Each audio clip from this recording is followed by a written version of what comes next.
2018 volleyball preview show. My name is Mike Williams. We'll be joined shortly by Jason Witzel, also joined by Len Evans, Brian Cole-Sanchez. Normally, ladies, we would do a little intro, but we are pressed for time here.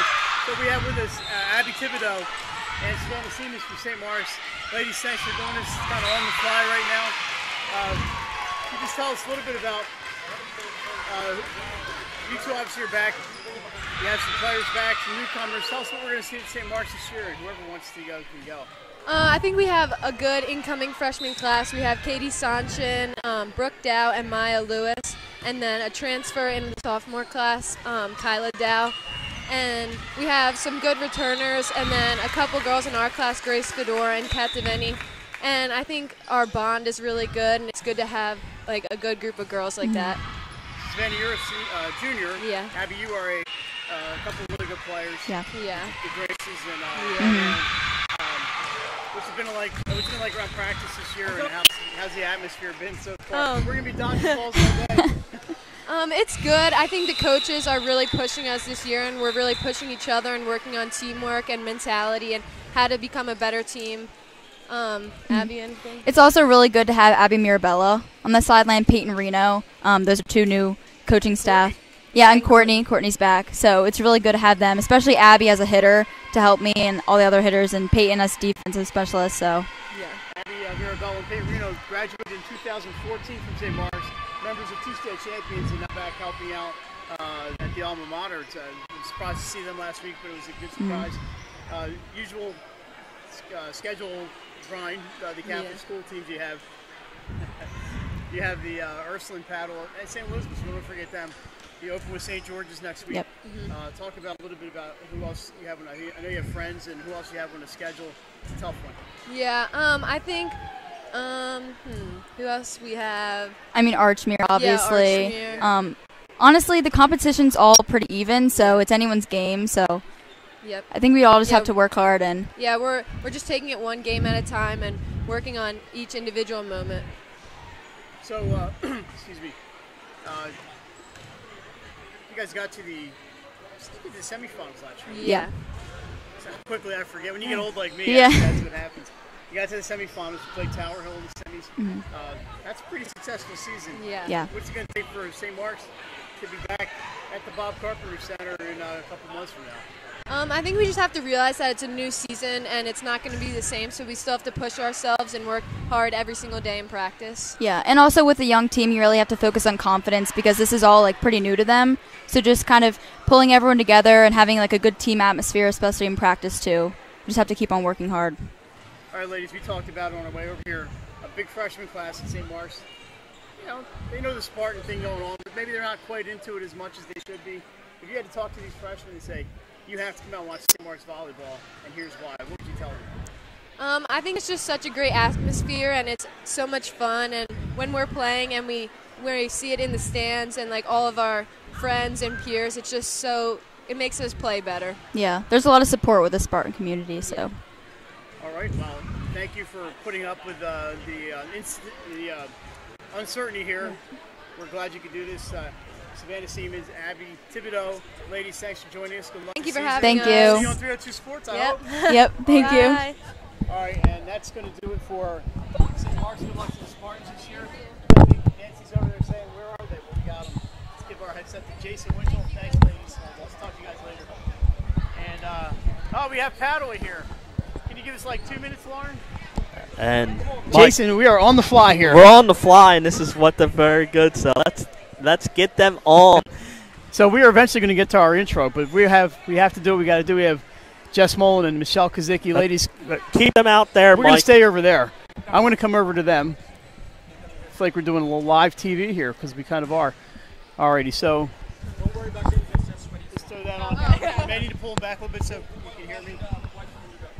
All right, I actually have some Padua questions here, but I should know you guys by now without even having to look at questions. All right, Padua Academy last year, a great season last year. Unfortunately, it came up a set short. Yeah. But it's still an undefeated regular season. However, most of the starters are gone except for you, Jess. And so talk about what it's been like this summer playing with a whole bunch of new starters and You have a lot of experience on your roster, a lot of juniors and seniors, but not a lot of starting. Another one and another go at it, and I think the rest of the girls agree that we're ready to come back and take on the. It's not going to be easy for Tatnall. I'm looking at your. It's not easy for you guys. You like having those teams come in? I think it's actually a really good advantage for us to be in the home gym because we practice in there and it gets hot and it gets very tight. And when teams come in, they're used to their big gyms, and they come in with our fans are packed, and I think we're just ready to play. Come in with our fans are packed, and I think we're just ready to play. All right, ladies. So, as people look. All right, ladies. So, as people look at your roster from last year, a lot of familiar names are gone.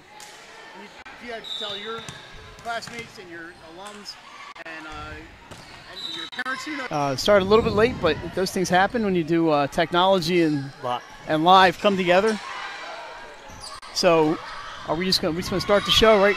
Yep, from here. Alrighty. So, as you mentioned before, this is the second annual volleyball preview show from Tatnall School.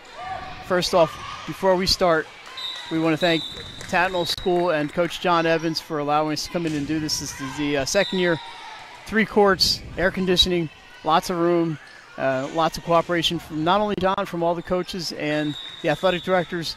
And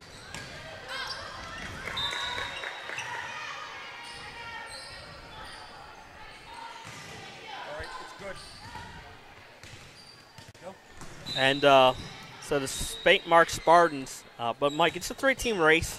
I do have Ursula as the favorite to win this conference this year, but it won't be easy. So let's take a look at the St. Mark since they were here, Mike. They were 11-4, 2-4 in the Catholic. They had a great season, but just struggled against the Pandas and the Raiders. They lost Erin Derrick to graduation, but played the state tournament without her, Mike, so they've used to playing without her. They have a Player of the Year candidate in Savannah Siemens back, and she will be a force. Thing that, Mike, they were 0-5 last year versus Padua and Ursuline with the loss to Padua in the semis. So I think they want to reverse that trend this year. That's not going to be easy in that conference. We did mention St. Mark's has a lot of experience back, and Padua a lot of new starters, but a lot of experienced reserves coming in for the Pandas. Jason, we didn't mention St. Elizabeth's. They are always chasing people in the Catholic Conference, but that's a good team. You know, in any other conference, just about, they'd be fighting for up in that top level. So the Vikings, we don't want to forget you. We haven't forgotten you, Vikings. Right now, they are chasing the other 3, however, and should be as usual. It should be a great battle in the Catholic Conference, and Ursuline, we will hear from them later at some point during the show. And so we're going to watch a little volleyball practice. Mike, your thoughts on St. Mark's? Yes, and since Padua was here, let's talk about Padua. Let's talk a little Padua. Mike, undefeated regular season last year, 15-0, 6-0 in the Catholic Conference, but they lost to Ursuline in the state championship game, a 5-set match to remember, but they've lost, we said it earlier in the interview, they've lost 5 starters from last year's team, so it'll be interesting to see if they can have that success this year. They were obviously 6-0 in the Catholic. Mike, they have Jeff Mullen as their only returning center. And the problem with them is, can the team come together against a brutal schedule? I think they can. So some key losses. Emily Jerome, who had a great weekend down there at Towson University, averaging 20 kills per match down there in her early volley. They lost Emma Lucy, probably one of the better setters in the state last year. Caitlin McGonigal, a very good libero. Taylor Mule, Claire Bison. They had a bunch of graduates from last year, so they're going to need Michelle Kazicki, Mackenzie Sobiowski, and Kate Hand to step up this year. And I don't want to forget their top. Tatnall down at the Bob Carpenter Center. Take a little walk down memory lane. Coming off of that season, it had to be a great feeling. You feel the extra pressure. now coming into this season, everybody's looking over on us. They're the champs. So any kind of pressure for it? I definitely think it's like a notch in our belt and a pretty big one. It was super amazing to win and to definitely pay off all the hard work that we put in over the season. But I don't think that changes like the work ethic we put in now. And yeah, I think we're getting a few extra stares here and there, but it kind of just motivates us to back to step one, and we're have to put in just as much work as everyone else. So Cassie, what I'm hearing is you guys have a big target on your back since champs on it. That's not changing your approach at all. And I know it's not changing Sioux Heights' approach. No. I think we're really excited to face the challenges this year. I know that we do have that target on our back, and I think that as a new team we're able to work together and really put on a good show this year. So you graduated 3 seniors from last year. You were returning a wealth of talent. Talk about players coming back up. So we have any newcomers in there. Grace Urmeyer's back from injury. Are there any freshmen or 8th graders even that we should be looking forward to this year on the team? Or who are we going to look for when we go out and watch the Raiders? I'm excited to see what Caitlin Burns has to bring. What grade is she? She's a sophomore. And also very excited. So what you're saying is people should be scared of Ursuline this year. That's what I'm hearing. You guys expect to have some big expectations out there. Yeah, we're ready to go on a good show. Let's look at the schedule. Oh yeah, for sure. We definitely see the Catholic school teams twice per year, but it's definitely great to have a mix in of other really great teams like Archie or DMA, and in no addition Tower Hill. All great teams. They have really great gyms and atmospheres that will definitely help with our ability to perform under pressure. So as the season goes on, I think that really puts the pressure on those teams. I think that even though that they bring their whole student section to our school, I think we can out-cheer them and really bring the energy for. Every match is a big match in the Catholic Conference, but some are bigger than others. There's 6 big matches that will decide the Catholic Conference this year. September 18th. St. Mark's at Tatnall. September 27th, Ursuline at St. Mark's. The committee will get together later that day. And I'll mention that later on the air, later on when we talk matches. Yep. But that's a big day for volleyball, and then we go into the weeks of November, and that's down the line a little bit. But Catholic Conference always a lot of fun. That's how talented I think this team can be. Their key losses were Amy Thompson, Lexi Kelly, Nicole Kelly. Their top returnees are Julia Kochi, Jay Bryant, and Hannah Wright. And some top newcomers to look at, Mike Hope, Marriott, and Aaron McCann, as we're getting ready to be joined here by the Archmere Hawks. All right, we are joined, ladies. We're going to hand over the headsets to you. And you better pull back a bit so you can hear me ask you all these important questions. All right, so we are joined, probably can't hear me, but we're joined by Julia Kochi and Sydney, and I know I'm going to mess this up. New Matawalu, yeah. Close enough. You had a brother at Archmere too, did you not? Yeah. Back a couple of years ago, and I messed it up then too. All right, so the Hawks, as usual, a very competitive team last year. Here we go. Looking at the roster, you lost a couple big players. But looking at this year's roster, with a mix of experience and youth. So we all know about you, and Mackenzie and Hannah Wright, and Sydney and Jake Bryant. That's a lot of talent right there, but anybody else we might want to keep our eyes on, any freshmen or sophomore that are just going to jump out at people this year? Yeah, definitely. We have a transfer, actually. Yeah. Bella Gamefield. She's, really good. Yeah, she's a strong passer, moves really well on the court. So that was definitely a plus for us. And, Ava. She came up, she was on JV last year and then started playing varsity at the very end. Scarpese. Yeah. So your transfer, she's going to be doing your setting? No, she's one of our passers. Yeah. Oh, okay. So who's setting this year? Yeah. So. Yeah, I know. I'm back to it. Yeah. So every year it seems like there's a team that kind of steps up. A couple years ago, nobody knew about Red Lion. Wilmington Christians jumped up a little bit. Archmere they never seem to fall out of that top 4, top 5 team level. How do they do it? How do you guys do that? Work hard in practice every day, give it our all in all the games, and Yeah, I feel like we've gone by like the same, like we have the same coach who goes by the same structure. yeah, And like she expects the same out of every team, no matter like who we have. I'm sure that helps having that consistency in the coaching. Yeah. And she's a top-notch coach. yeah, obviously. definitely. So, what's it like playing for Mary Pat? Everybody sees her. If you don't know her, It's not as scary Yeah. as everyone Yeah. makes it to be. Going. Yeah, And definitely. like, yeah. Look out. Hey, Glenn got it. I think he's okay. All right, ladies. Here in the Diamond State Conference, we all know probably the toughest conference in the state. Top to bottom, there's really no cupcakes in there at all. Let's look at your schedule on the road. Sydney, I want you to take the road schedule at Conrad, Friends, Red Lion, and Padua, and obviously some other conference matchups.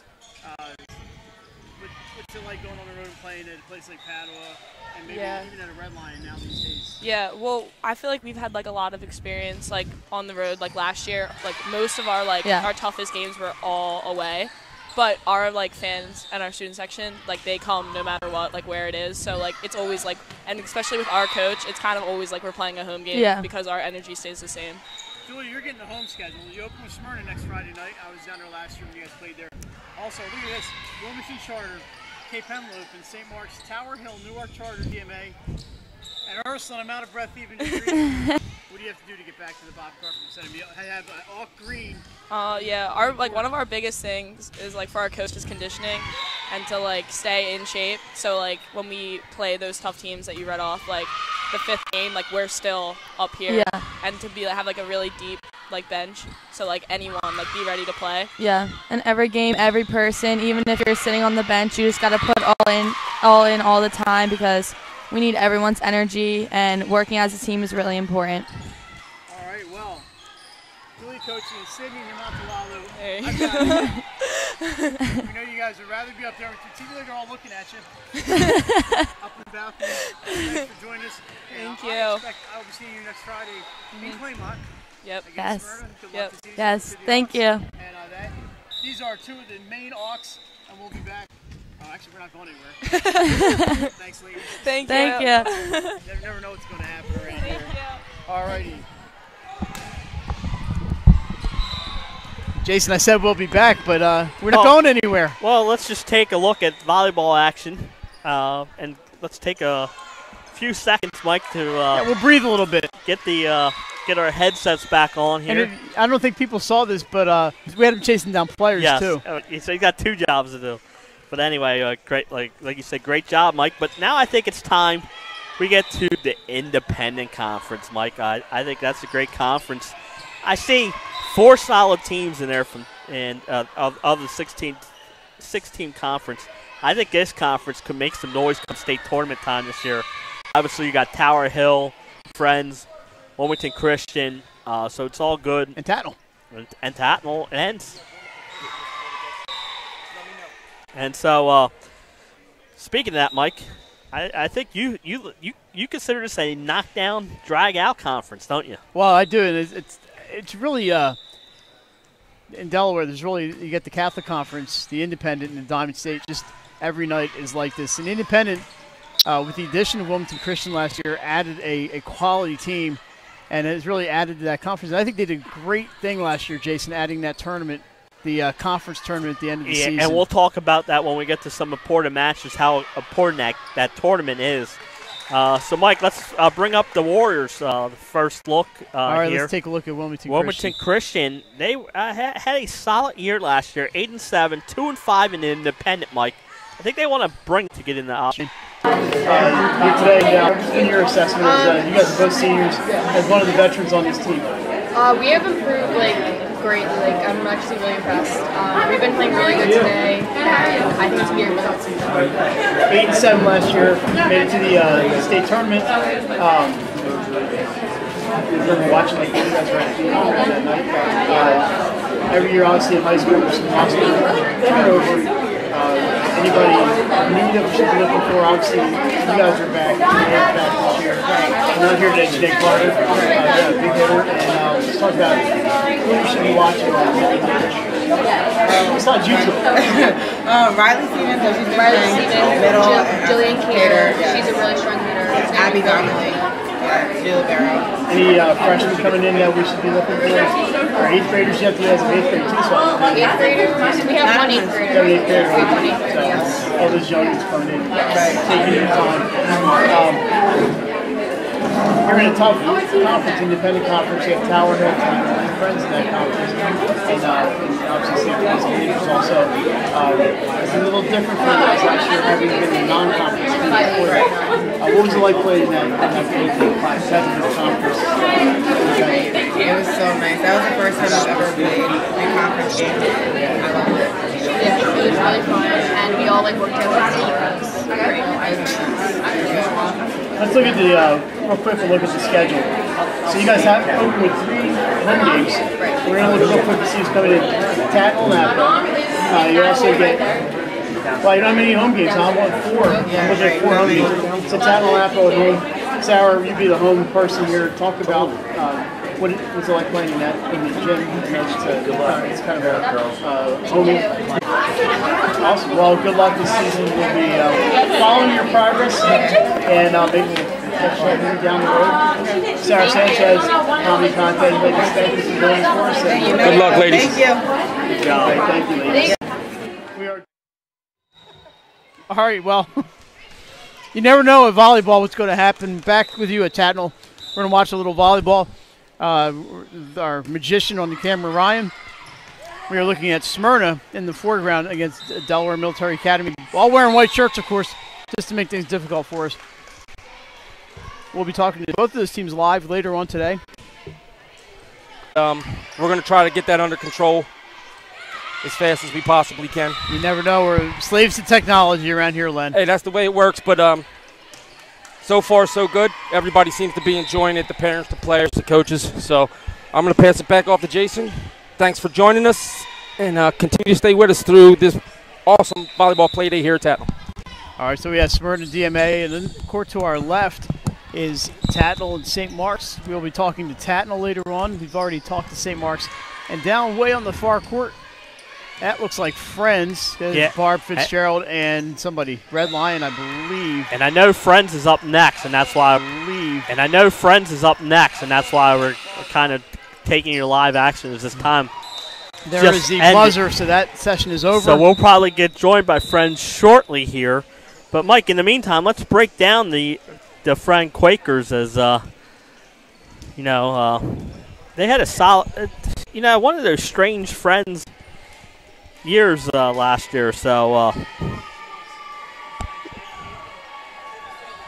they're a traditional power, but they had a strange season. They went 5-10, 4-3 in the independent. But don't let that record fool you. The Quaker schedule was lights out. I think one of the hardest in the state last year. And they made the state tournament and advanced to the second round. The Quakers bring back a solid crew, Mike, and they have a bunch of newcomers that we will talk about later. But they had the Player of the Year candidate in Danielle Nathan. Yeah, she'll lead a powerful attack. If one Nathan's not enough, there's 2 Nathans now. Jocelyn Nathan in 8th. That's a backup second year. What year are you? 2022. You're freshman. only a freshman? Yes. Wow. I think it's our first freshman on the show today. Let me get to my Friends questions here. I should know these by now, though, Danny. We watched a lot of Friends last year. All right. Nobody likes bad news. Yeah. I don't see last year as a bad news story for you guys. You struggled in the regular season, end up winning a playoff game. Is that kind of, and you played in a tough conference, a very tough conference, maybe the toughest non-conference schedule in the state. Is that a win in the playoffs? Is that can you kind of boost coming into this season? I know you weren't around, Abby. Yeah. I think the way I think about last year is kind of like a growing season. And just going into this year, I think that the people that are returning are stronger, and I think that we're getting some new people, which is always great. And I just think that we're going to use the momentum and try and do our best. And Abby, what brought you to Friends and the volleyball? Have played any kind of role in that, or are you just coming out here to? Yeah, actually, our coach used to be my club coach, so she kind of convinced me in a way. But I also becoming a Quaker and making the varsity as a freshman. That's gonna be pretty exciting for you. Yeah, it's exciting. And what's the summer been like so far? The last couple of weeks? A lot of volleyball. A lot of volleyball. Yeah. Alrighty, so you mentioned the independent conference. Yeah. You haven't been through this grind yet, have you? No, not at all. So that's why we're going to rely on both of you here for help. Okay. You know, Abby, I'm going to give you the road schedule here. We're going to be at St. Mark's, at Ursuline, and then your independent conference, Tatnall, Wilmington Christian. You haven't played, I don't know if you played at Ursuline or at St. Mark's. No. What's it like for a freshman looking at a schedule like that saying, man, we got to go play this defending state champion in their gym? What's that, looking at it in August, how does that look to you? We just have to go in strong and work together as a team and play our hardest, really. She's obviously a freshman, right, Danny? She doesn't know very much. What? She's doing great. Just go in there and play. You have played at some of these places. Yeah. But I guess you don't get intimidated. You just go in there and play your game. So not true. It never happened. No, I mean, I just try to tune it out and try to play my game. Try to bring our team. I'm sorry, what? Padua, you're going to do a home schedule for us. Yeah. Padua, Wilmington Christian, Archmere, Tower Hill, Smyrna, and Caravelle. Uh-huh. Did you ever talk to Barb and say, why can't you give us a break once in a while? You don't look at things that way, do you? No. I love to play those teams and to just keep playing and keep getting better. And obviously, you can pick up a lot of bonus points. It gets a team with a 5-10 record into the tournament, and you know, and gives you a good seed like you had last year. So obviously, playing those teams helps from a practical level and also makes you guys better on that. Sure. Yeah. I think for us, it's really just about kind of figuring out what the freshmen kind of like where they're going to go, even Joss, her being in 8th grade, where she's going to go, and just kind of working together. I think it's going to be a lot of like figuring stuff out at the beginning, but I think we're gonna figure it out. You mentioned your sister Jocelyn on the team as an 8th grader. Doesn't happen too often. I know you were on as an 8th grader. Nope. No, you were not. I was not. How about Alyssa? Nope. No, so this Nathan made it as an 8th grader. Jocelyn, Nathan, if you haven't seen enough of the Nathans, they're going to be around for 4 Yeah, no worries. Going to be annoying you for a while. They're never going away. I know. Happy to see you, though. We love having you guys around. All right, so here's the question. Why should your students and other fans, volleyball fans, why should they pay attention to Friends Volleyball? I think we have a lot of energy, and we're just really scrappy. We may not be like the biggest team, but we're going to just have a lot of energy, go out there and try our hardest, and I think that's always a fun game to watch if you want to. How much Friends Volleyball did you see before becoming a Quaker? Not much, because I don't really live in Delaware, so yeah. So why would you say come out and watch? You haven't seen you play other than practice. Why would you tell your friends, family, hey, come on out and watch Abby play and watch the rest of the Quakers play? This lady right here, right? Because we're just such an energetic team, and we work together. And thank you very much. Something to drink, I guess, right? Sorry about all right, let's see if we can get. Don't have to worry about it. It's all the. Breathing really heavily. Me too. I'm like. Thanks, Danny and Abby. Here we go, Jason. Thank you for. Thanks to Danny, Nathan, and Abby Carrion. Abby Carrion, a name to keep an eye on, Jason, and also Jocelyn Nathan, who was not here, but the 8th grader made the Friends varsity team. And you may not have heard this, but she's the first of the 3 Nathan sisters to make it as an 8th grader, not even Danny or Alyssa. And let me tell you, people may not, they should remember Alyssa. That was a jack of all trades for Friends, now doing her thing up at Swarthmore, playing college volleyball. Danny Nathan, an All-Stater and a Player of the Year candidate this year, so thanks to them for joining us. Yeah, Mike, and as you're seeing the action there, it's Archmere Red Line, a Diamond State Conference battle right there on the middle court. And then you got Padua and DMA down. This is DMA definitely, and that is definitely Padua because I can see Rainbow from here. Yeah, so. And there's Michelle Kazicki right on that front line. She knows how to block them. So, by the way, Friends, 5 freshmen on the roster last season, so they're going to have some more experience this year. Yeah, I believe that when I was looking the other day, they have 4 or 5 sophomores, 3 freshmen, and 8th graders, so they're a young team. Danny Nathan's obviously a senior, and I think they have another senior, so it's a relatively young team. They're probably going to have like we said, they were 5 and 10 last year. still was a second round in the playoffs because of their schedule. It's the we talked about the bonus points with these ladies. Yeah. And they picked up a lot of bonus points. So I know people say, well, how does a 5-10 team make it into the state tournament? Well, that's how they make it because they're 5-10, yeah, but they're not 5-10. And I think they were a 10th seed, if I'm not mistaken, or right up there. So they're, 24 teams make it. They were in the top half of those teams. That's how important strength of schedule is taken into consideration. All righty, so we are moving right along. We're going to be joined, Jason, we're going to be joined live by Tatnall shortly, but not right away, as I believe they are. They're not playing, but we're going to do Tatnall. We could go to We're going to watch some live volleyball. Yeah, let's watch a few minutes of live volleyball, and we'll figure out our adjustments on the fly here. So we're kind of not making it up as you go along, but we have to make some adjustments. And so Jason and I are going to take a second to figure out who our next guests are going to be. So you take the time and watch some live volleyball here.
just point to me when you want me to run it. I'll hear you. All right, we are, well, we have never left, but Jason and I and Len and Ryan, the 302 Sports Crew, we are back. You're watching, I believe that is Red Lion and Archmere, a Diamond State matchup. And we have DMA Paddle here in St. Mark's, and I believe that is Smyrna down at the other end. So some good matchups going on. Jason, let's look at the next independent conference team we're going to talk about, and that's Tower Hill, the last year the conference champions and the third place finisher in the state. They are a dangerous, dangerous team. They were 14-1, 8-0 independent. They're poised for another strong year, Mike, but their schedule is tough, and the conference will be real tough again this year. Led by Player of the Year candidate Maddie Sachs. Love Maddie. You'll remember that name a lot this year. You'll be hearing it a lot from us. The team is very deep out, and don't let be fooled by her, as they're a real talented bunch. They are very talented. They bring a lot back, so. Yeah, so they got Maddie Sachs and Andrea Cowell, and they're going to have Chloe Sachs joining the team this year. I believe she's an 8th grader at Tower Hill, Maddie's sister. And they also have Haley Velasquez. Let's talk about Haley for 1 second before we get to this interview. Haley Velasquez came in last year as a freshman, and she was a setter, and she was replacing an all-state setter in Ashley Brady. Velasquez, I thought, for me, she was one of the 3 best setters in the state. She was that good. So what did they do? They sent her to libero school over the summer in Georgia. Haley Velasquez went to Georgia, and she will be the libero this year. So she'll be wearing a different color jersey for Tower Hill. So that tells you how talented this team is, but they can take a strength and turn it into another strength. So Mike Sachs does a great job at Tower Hill. We talked to Andrea Cowell and Maddie Sachs, and here's the interview with our Tower. We are joined now at Friends School by All-State Maddie Sachs and Andrea Cowell. Andrea Cowell from Tower Hill School.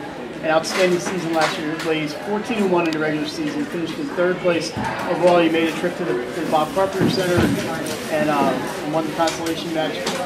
I know you wanted to go to that next round after that, but just talk a little bit about how exciting that was for you guys as a team and for your school community. An outstanding season for Tower Hill overall, athletically, to get to the Bob Carpenter Center and that kind of atmosphere. Well, it was our 2nd year trying to get 3rd, and yeah, we were like disappointed that we couldn't make it to the finals. But it was a really exciting game because we lost the first we lost the first match, and then we barely won the second. It was like 35-33. I remember it well. It was really stressful, but like, yeah, it was a good game overall. Let me tell you that real long second set, Jason will tell you, gave us time to get set up for the live stream for the game. So I want to thank you for that. How does that provide motivation for this year, Maddie, coming in? You guys had a really great team last year. How does that motivate you? I mean, the past 2 years we've gotten 3rd, so I feel like getting 3rd a 2nd year in a row really drives us to not want to be in that situation again and go for 1st. So you guys are seniors, and you lost your partner in crime, graduated. You had. A couple. Every high school's all about people graduate. If they're not graduating, your school's not doing something right. So talk about any newcomers we should look at, or who should we be looking forward to seeing besides our All-State hitter year when we go out and watch Tower Hill. So we lost Abby Carpenter and Alex Thompson. So we brought up, she's in 8th grade, my sister, Chloe. So she's setting for us. So we moved our setter, Haley, to libero to fill in for Abby Carpenter's spot. So with the first 2 games we played, she's doing really well. We also have a freshman, Jalen Miller, so we pulled her up to hit outside with us. So we're really excited with the game so far. So just when you thought it was safe to go to Tower Hill to play volleyball, it's not really the case, huh? Talk about, I love watching games in your gym. It's a little dark, but it's so much fun. What's it like? What kind of home court advantage is that for you guys? Well, it's a relatively small gym, so it gets packed pretty quickly. So like with homecoming games, like everyone's there. And the atmosphere is like really great. Like the students love to come and support our volleyball games. So.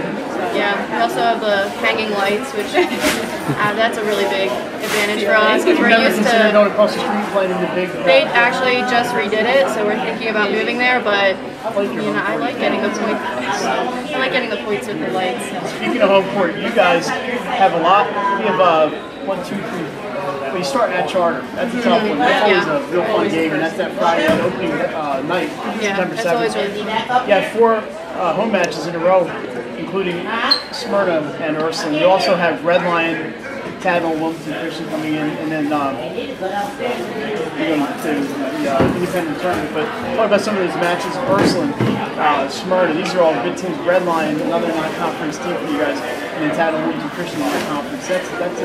You're going to do my home schedule. So, Maddie, what's it like welcoming Champson, Smyrna, and those other teams? Yeah, it's really exciting because most of the time, I mean, it switches every year, but we're away a lot, and we're really trying to get like the students more involved. So I think it'll be good to have. We got a couple more night games like on weekdays, so the students can come and we can get it really loud in there. So we're really excited to host.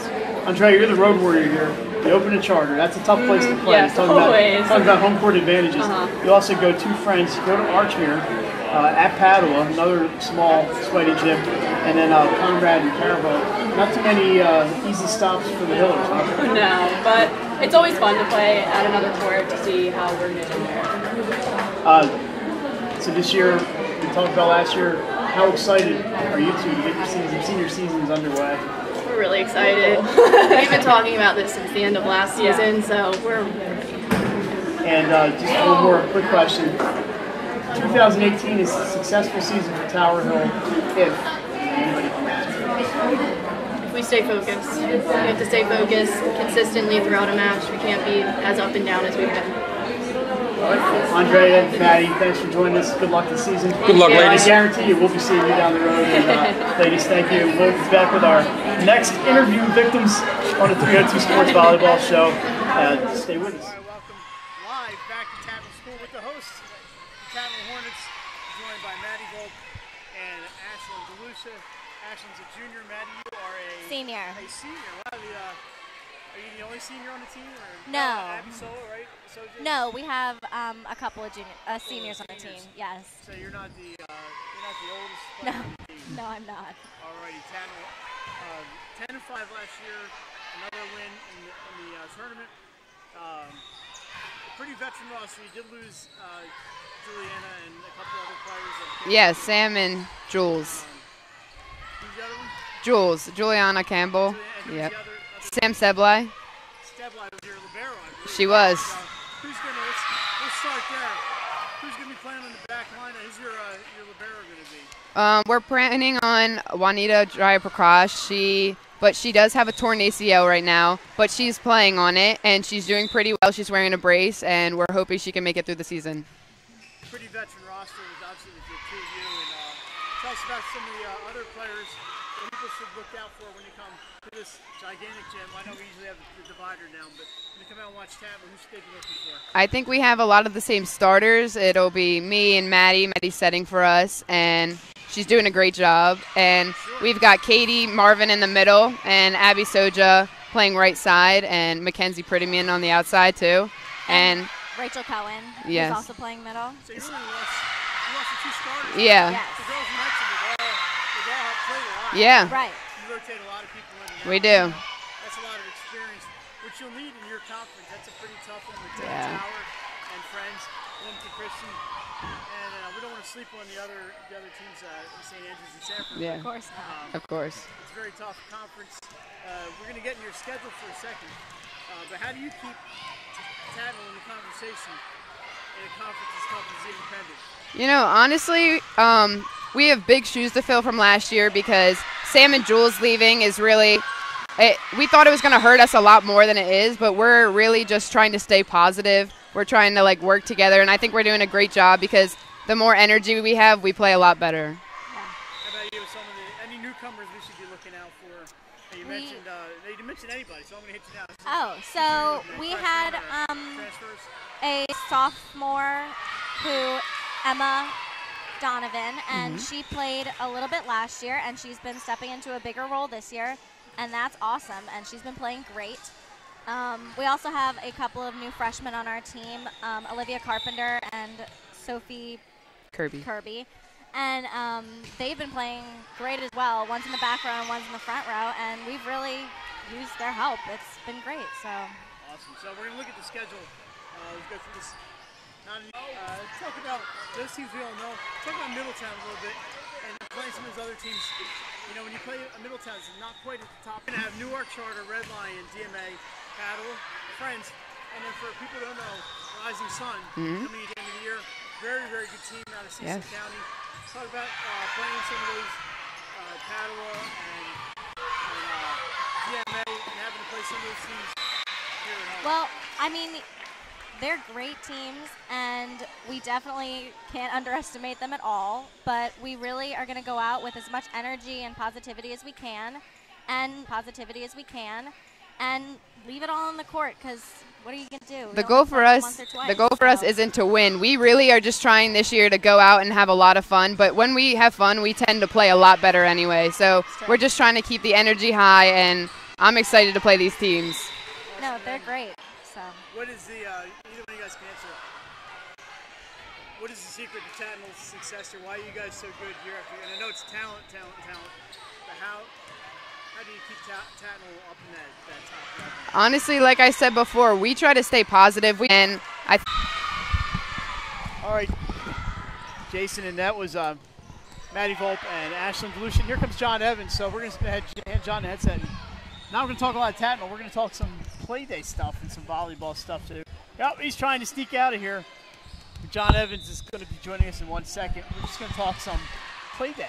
We're going to talk play day and maybe some new things in volleyball we should be looking for. And here he is. All right, joined now by Tatnall coach John Evans. John, first off, from 302, just thank you so much for letting us come in and do this again.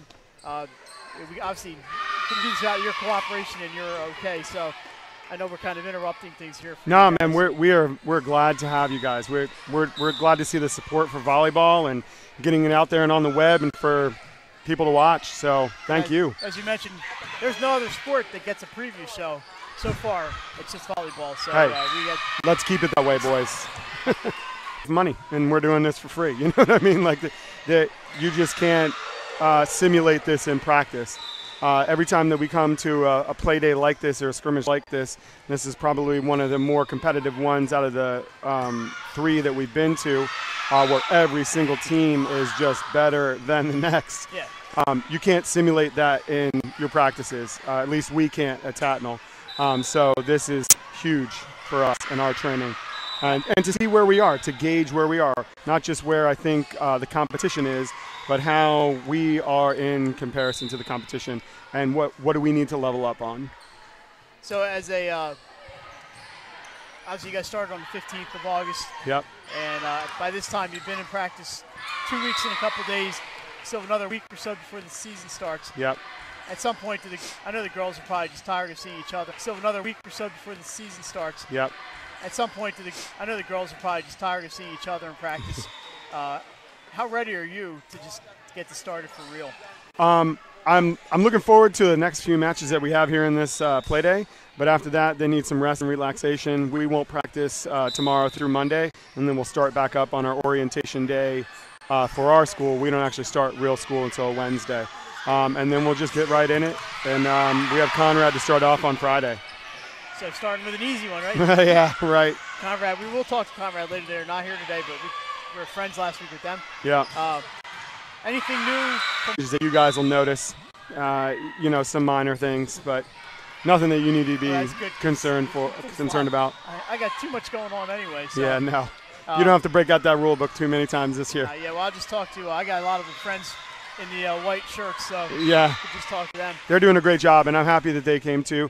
I talked to the girls. They're looking at me about calls and things, and I said, hey, they're here to get practice too. So just like we're getting practice, they're getting practice. And they'll tell you that too. That it's their preseason.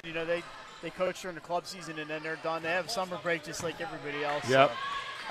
So everything's going smooth today. You haven't had You know, except for us bugging you, but everything No, else is good? no, everything's going real well. I think all the coaches are happy. And That's for sure. All right, John I could Evans. teach you if you ever need it. Trust me, I need it. John Evans, Tatnall coach, in a very tough independent conference, but we're confident in the Hornets. Yeah, thank you. All right, John. Take care, guys. Well, you'll talk to John throughout the season, I'm sure. Thanks. Jason, we are a couple minutes from the end of this session. A couple minutes from the end of session number 4, whatever this is, and we will have Red Line coming on. Red Line and DMA will both be coming on shortly, but let's finish up the independent conference. We just had Tatnall on as volleyballs are coming this way. The volleyball, there's Len Evans right there. What a throw by Len Evans right on camera. All right, Len. So, yeah, we will have a couple more live. We're almost done our live interviews, aren't we? Smyrna, Red Line, and DMA. And that's, I believe, it. We should probably check them off, make sure we got everybody. So let's talk about Tatnall. Like I said, yeah, let's talk Tatnall. They came on before 10-5, 5-3 in independent. They had another strong season. And they looked to dethrone their rival. 5-3 in independent. They had another strong season. And they looked to dethrone their rival Tower Hill this year. They'll have to replace Juliana Campbell, the setter from last year. Did everything for that Hornets team. And their schedule gets tougher every year as Coach John Evans looks to get the Hornets ready for the state tournament run. And we thank John for joining us talking play day and talking preseason, not necessarily talking Tatnall volleyball, what it's like to put an adventure like this together. 8 teams, and as I told John, not just 8 teams. These are 8 of probably the top 12 teams in the state that are here today. Yeah, we'll give you the rankings at the end of the show, our 302 Sports rankings. I'm sure you'll see a bunch of them here on those rankings. So we are going to watch a little bit of volleyball, and we're just about done. We have 2 minutes. So we'll talk about Tatnall. We did mention some of the newcomers. I lost my spot on my notes here. We have notes, folks. We're not doing this on the fly, although it may seem like it sometimes. And Ashlyn and Maddie Volt mentioned they also have Abby Soja, who's back. Mackenzie Prettyman, very good player. Katie Marvin's going to be up front. They have some newcomers, but those are really the starting cast. They lost, of course, Campbell and Stebli, Samantha Stebli, who was their libero, so they're going to have a new libero this season. And they are excited. Tatnall's ready to go. We are waiting. We have another minute in this session here. We'll look at the conference matchups in the independent while we have some time here. And, Jason, what do we have? Yeah, and, Mike, these are really important because, like we said, the top 4 will go to the independent conference tournament and get a chance to play a stronger team for a second time, get some more bonus points. So here's some matchups that we're looking forward to. We'll start on September 11th, Tatnall at Wilmington Christian. September 17th, Wilmington Christian at Friends. September 27th, mark this date on your calendar, Tower Hill will be at Friends. October 6th, the rivals Tatnall and Tower Hill meet. October 12th, Friends is here at Tatnall. And October 19th, Wilmington Christian at Tower Hill. So that will be good. And like Mike said, we're going to be joined by the Red Line and Seahawks come this break, as they will have I believe a 30-minute, 25-minute lunch break. Yeah, just looking at the schedule here, we have Red Line. We apologize to Red Line. We really had to move them around today, but they were very accommodating. We're going to try to get them before they split here because they're right in front of us. And Jason, the independent conference, while we have another second. Yes. The other 2 teams, Sanford and St. Andrews, not bad teams, just they are right behind those other 4. And Sanford a couple of years ago, I thought should have made the state tournament, but there's a point system. Yep. And so they really need, they're clearly a step behind the other 4, but not bad teams. Yeah, Mike, and Red Line, and will be joining us shortly. Let's go to Red Line, Jason. We'll look at Red Line. They were 10-5 last year, 4-3 in that very, very tough diamond. After Wilmington Charter 7-0 and Archmere 6-1, everyone else was right in that 4-3 range of a couple of the teams that we'll be interviewing in this next segment. Yeah, we're going to have Morgan Mendick, and I don't know who else is coming on. Here comes Coach Dan Betters is going to come over and talk to Len. and we're going to get Morgan Mendick and whoever the other coach. I don't even know who the players are. We're going to find out on the fly, and it's going to be sweaty. Yes. But they have Morgan in the back. She's awesome. Oh, yeah. They're going to replace Molly Better. Molly Betters. They have another Betters, obviously. And here's one of our favorite players ever. Are you ready? Because he is Morgan Mendick. swing the camera. All right, so we're going to join our guests here. Don't worry about it being sweaty. Just go on. Maybe we'll pull back just to hear my questions, which I have here somewhere. Okay. I'm going to keep it like this. First off, ladies, I know you expect. I've done that too. I know you expected. We had you early. We're supposed to be on earlier. Apologize for the inconvenience, but now you guys are nice and great. Morgan Mendick. Janai. I think that this year we especially have a lot of new players since we graduated basically 2 out of the 3 of our service team. But, I mean, I think we have more talent than we had this year, and as long as we can continue to work hard and keep pushing ourselves, I think we'll be perfectly fine. Yeah. And I think especially with us having a younger team, I see a lot more potential for future years. Yeah, we have room to grow. Yeah. You know, you had Molly graduated, and Yep. you had some losses on your front line. So obviously you're going to be on the front line. Who else should we be looking for to step up for the Lions? I think we have a lot of good players. Everyone can play all the way around. We have the potential to put anyone anywhere and still have a really good game and a really good season. So I'm not sure exactly yet, but I know whoever we put up there will get the job done. All right, let's take a look. You guys, like we mentioned, Diamond State Conference, not easy. You guys just joined Diamond State. Was it last year, your first year? Yes. I believe it was last year. So you jumped right into the toughest volleyball conference Yep. in the state.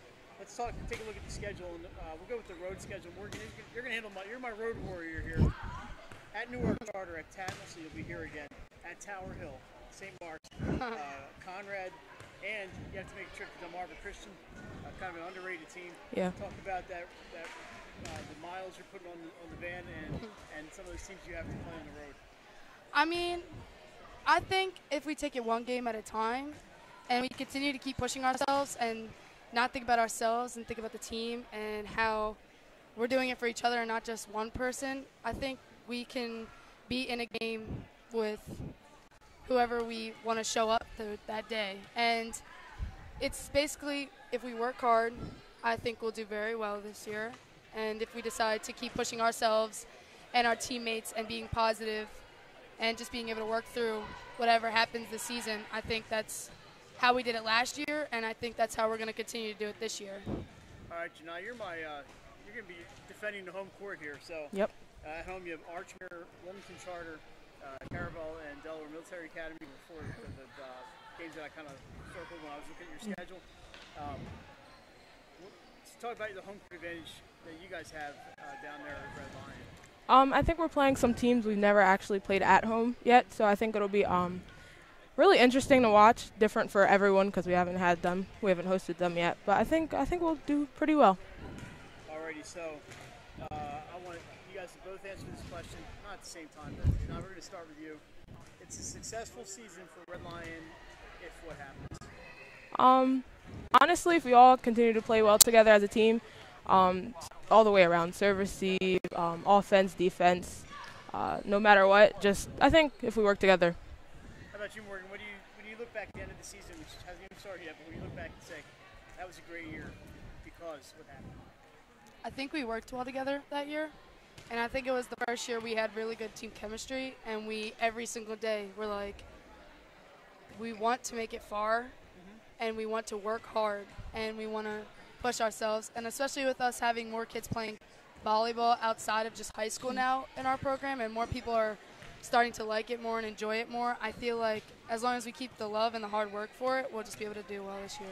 And everybody should come out and watch Red Lion at home, right? Yes, of course. I mean, shoot. Why not? What else are they going to do, right? Yeah, Shoot. exactly. I mean, go ahead, song to the Lions Den. Literally, it's called the Lions It is Den. called the Lions It's Den. weird here. It's quiet in the gym. It's hard to believe. Oh, yeah. It's been noisy in here since 8 o'clock this morning. I wasn't here at 8 o'clock, but I know it's been noisy since 8. Yep. Ladies, thank you for your patience and for doing this for us tonight. And Morgan, we'll see them this season in a gym near you. Come out and watch them play. They're right here at Tatnall this season. So Yes. come see them here. Ladies, thanks a lot. You can go enjoy. I don't know what's for lunch, but you can go enjoy lunch. Thank you. Thank you. I got no clue. No idea. No idea. It's up to Dad. They're not eating lunch. All right, ladies. I'm your ride home, though. See you guys. Awesome. As usual. You can hand that to Thank them. you. You're done. Thank you. All right, ladies. You guys are great. Well, there we go.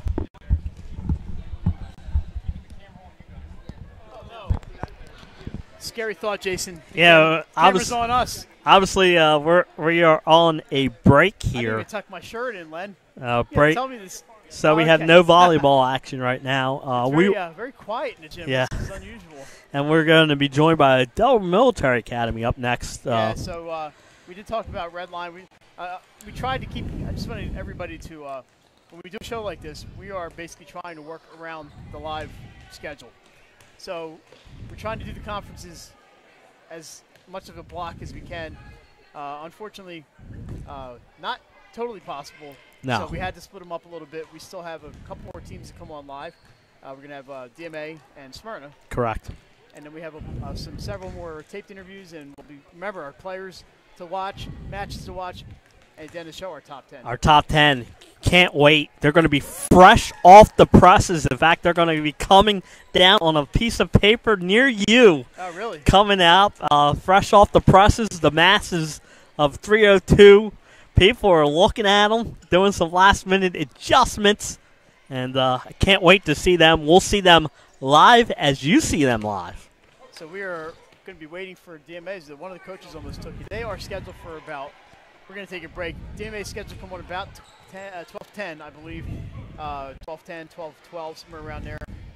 So when we see Coach Johnson and her players, we'll come back. I believe 12:04 they were going to come on. Is it 12:04? Well, that'd be like right about now. Yeah, so they should be coming shortly. Maybe we should go chase them down. What do you think? Yeah, in fact, I think one might be coming over there, but we'll see. But in the meantime, Mike, let's break down the Seahawks. What do you got for us? I know last year they came on strong last year. Well, they struggled early because they replaced all 6 starters from their back-to-back state championship team and new coach Jen Johnson. By the end of the year, they were on a roll. They were the hottest team in the state, really. Well, Padua didn't lose it all during the regular season. The DMA, nobody wanted to play. Yeah. They made another run. They got all the way to before dropping to the Pandas in the state tournament, but it was a good run by DMA. They brought it back, and there's some good talent coming back this year. I expect them to be right up there in that Diamond State race this year. 7-6, 4-3 Diamond State. The Seahawks had a fantastic year. They had so much talent when they won their back-to-back state championships, and those girls have graduated. So we're seeing other teams, other players step up. But Garvey is really a mainstay, and Shields, and we'll see some new players, new faces. We'll ask Brianna and whoever comes on with her about them. So we are going to take a break, and we'll come back with DMA in a couple minutes. We're going to keep it here. I think but we're back in a second.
back at Tatnall School. I'm talking a little loud because you guys have my microphone. Joined by DMA Seahawks, Brianna Garvey, Allie Banks. Brianna, senior. Allie, you are a junior. A junior. Kind of a weird year last year for DMA. Started out kind of new coach. Yeah. A lot of new players after the graduations, after the state championships. And Jen is in her second year. Tell me what it's like. I was after rebounded last year, finished as maybe the hottest team in the state, and I got into the tournament and made some noise there. So tell me about what it was like last year. It seemed like a little weird year. At a new gym, so. It was definitely weird. People weren't expecting a lot from us, and then we made it to like the second or third round of playoffs, and they were like, wow. I'm like, wow. And we didn't, I mean, we lost to Padua, so we're kind of out for vengeance, yeah. Lost to Padua, you know? Mm-hmm. Talk about adjusting to Jen and moving out of the cafeteria and actually playing in a very nice home court, and what that's meant for you.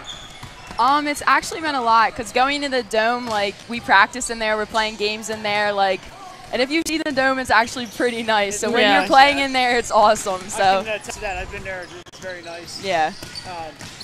Alrighty, so let's talk about who we should expect big things from this year besides you two, obviously. Who are you looking forward to watching this year at DMA?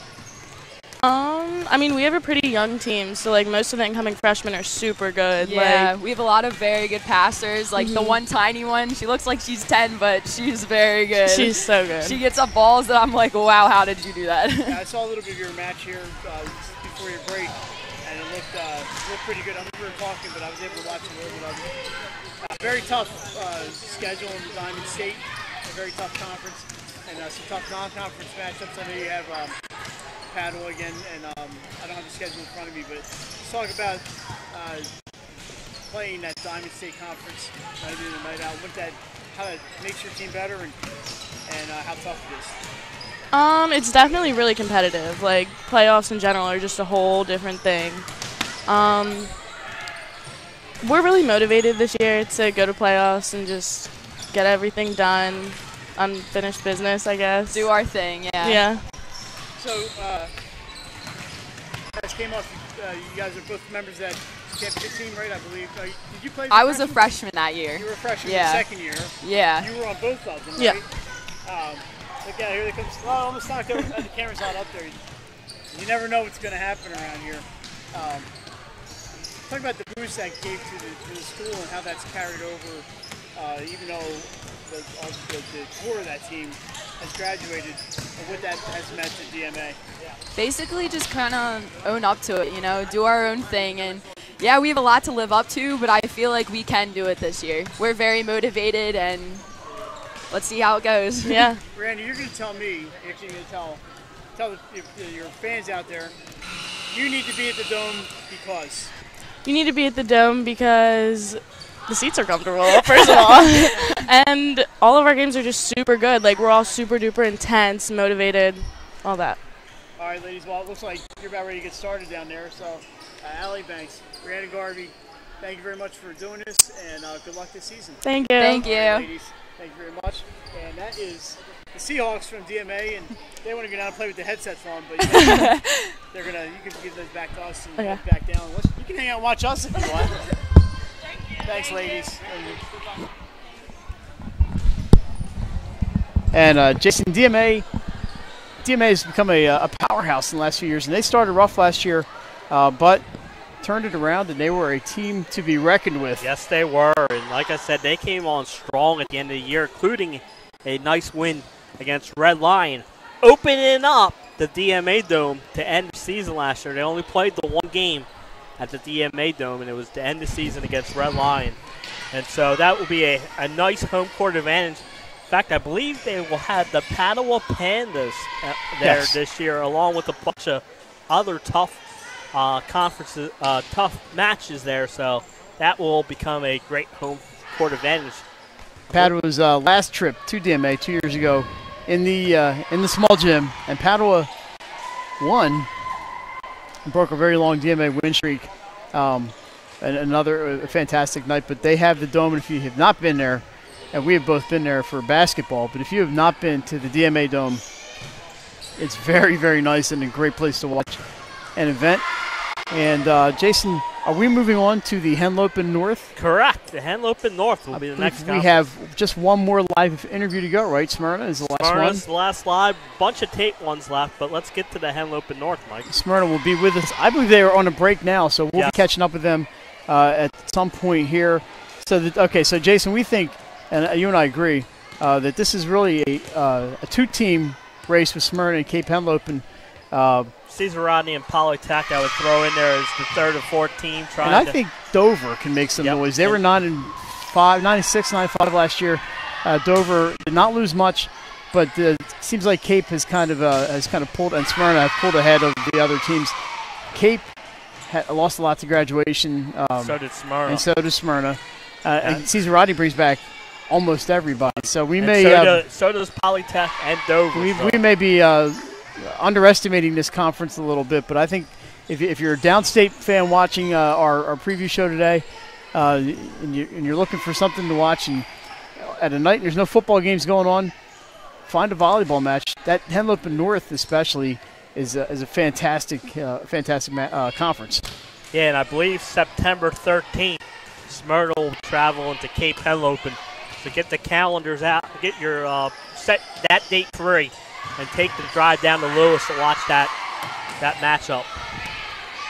So we are waiting for Smyrna. Do we want to go to the Cape Henlopen?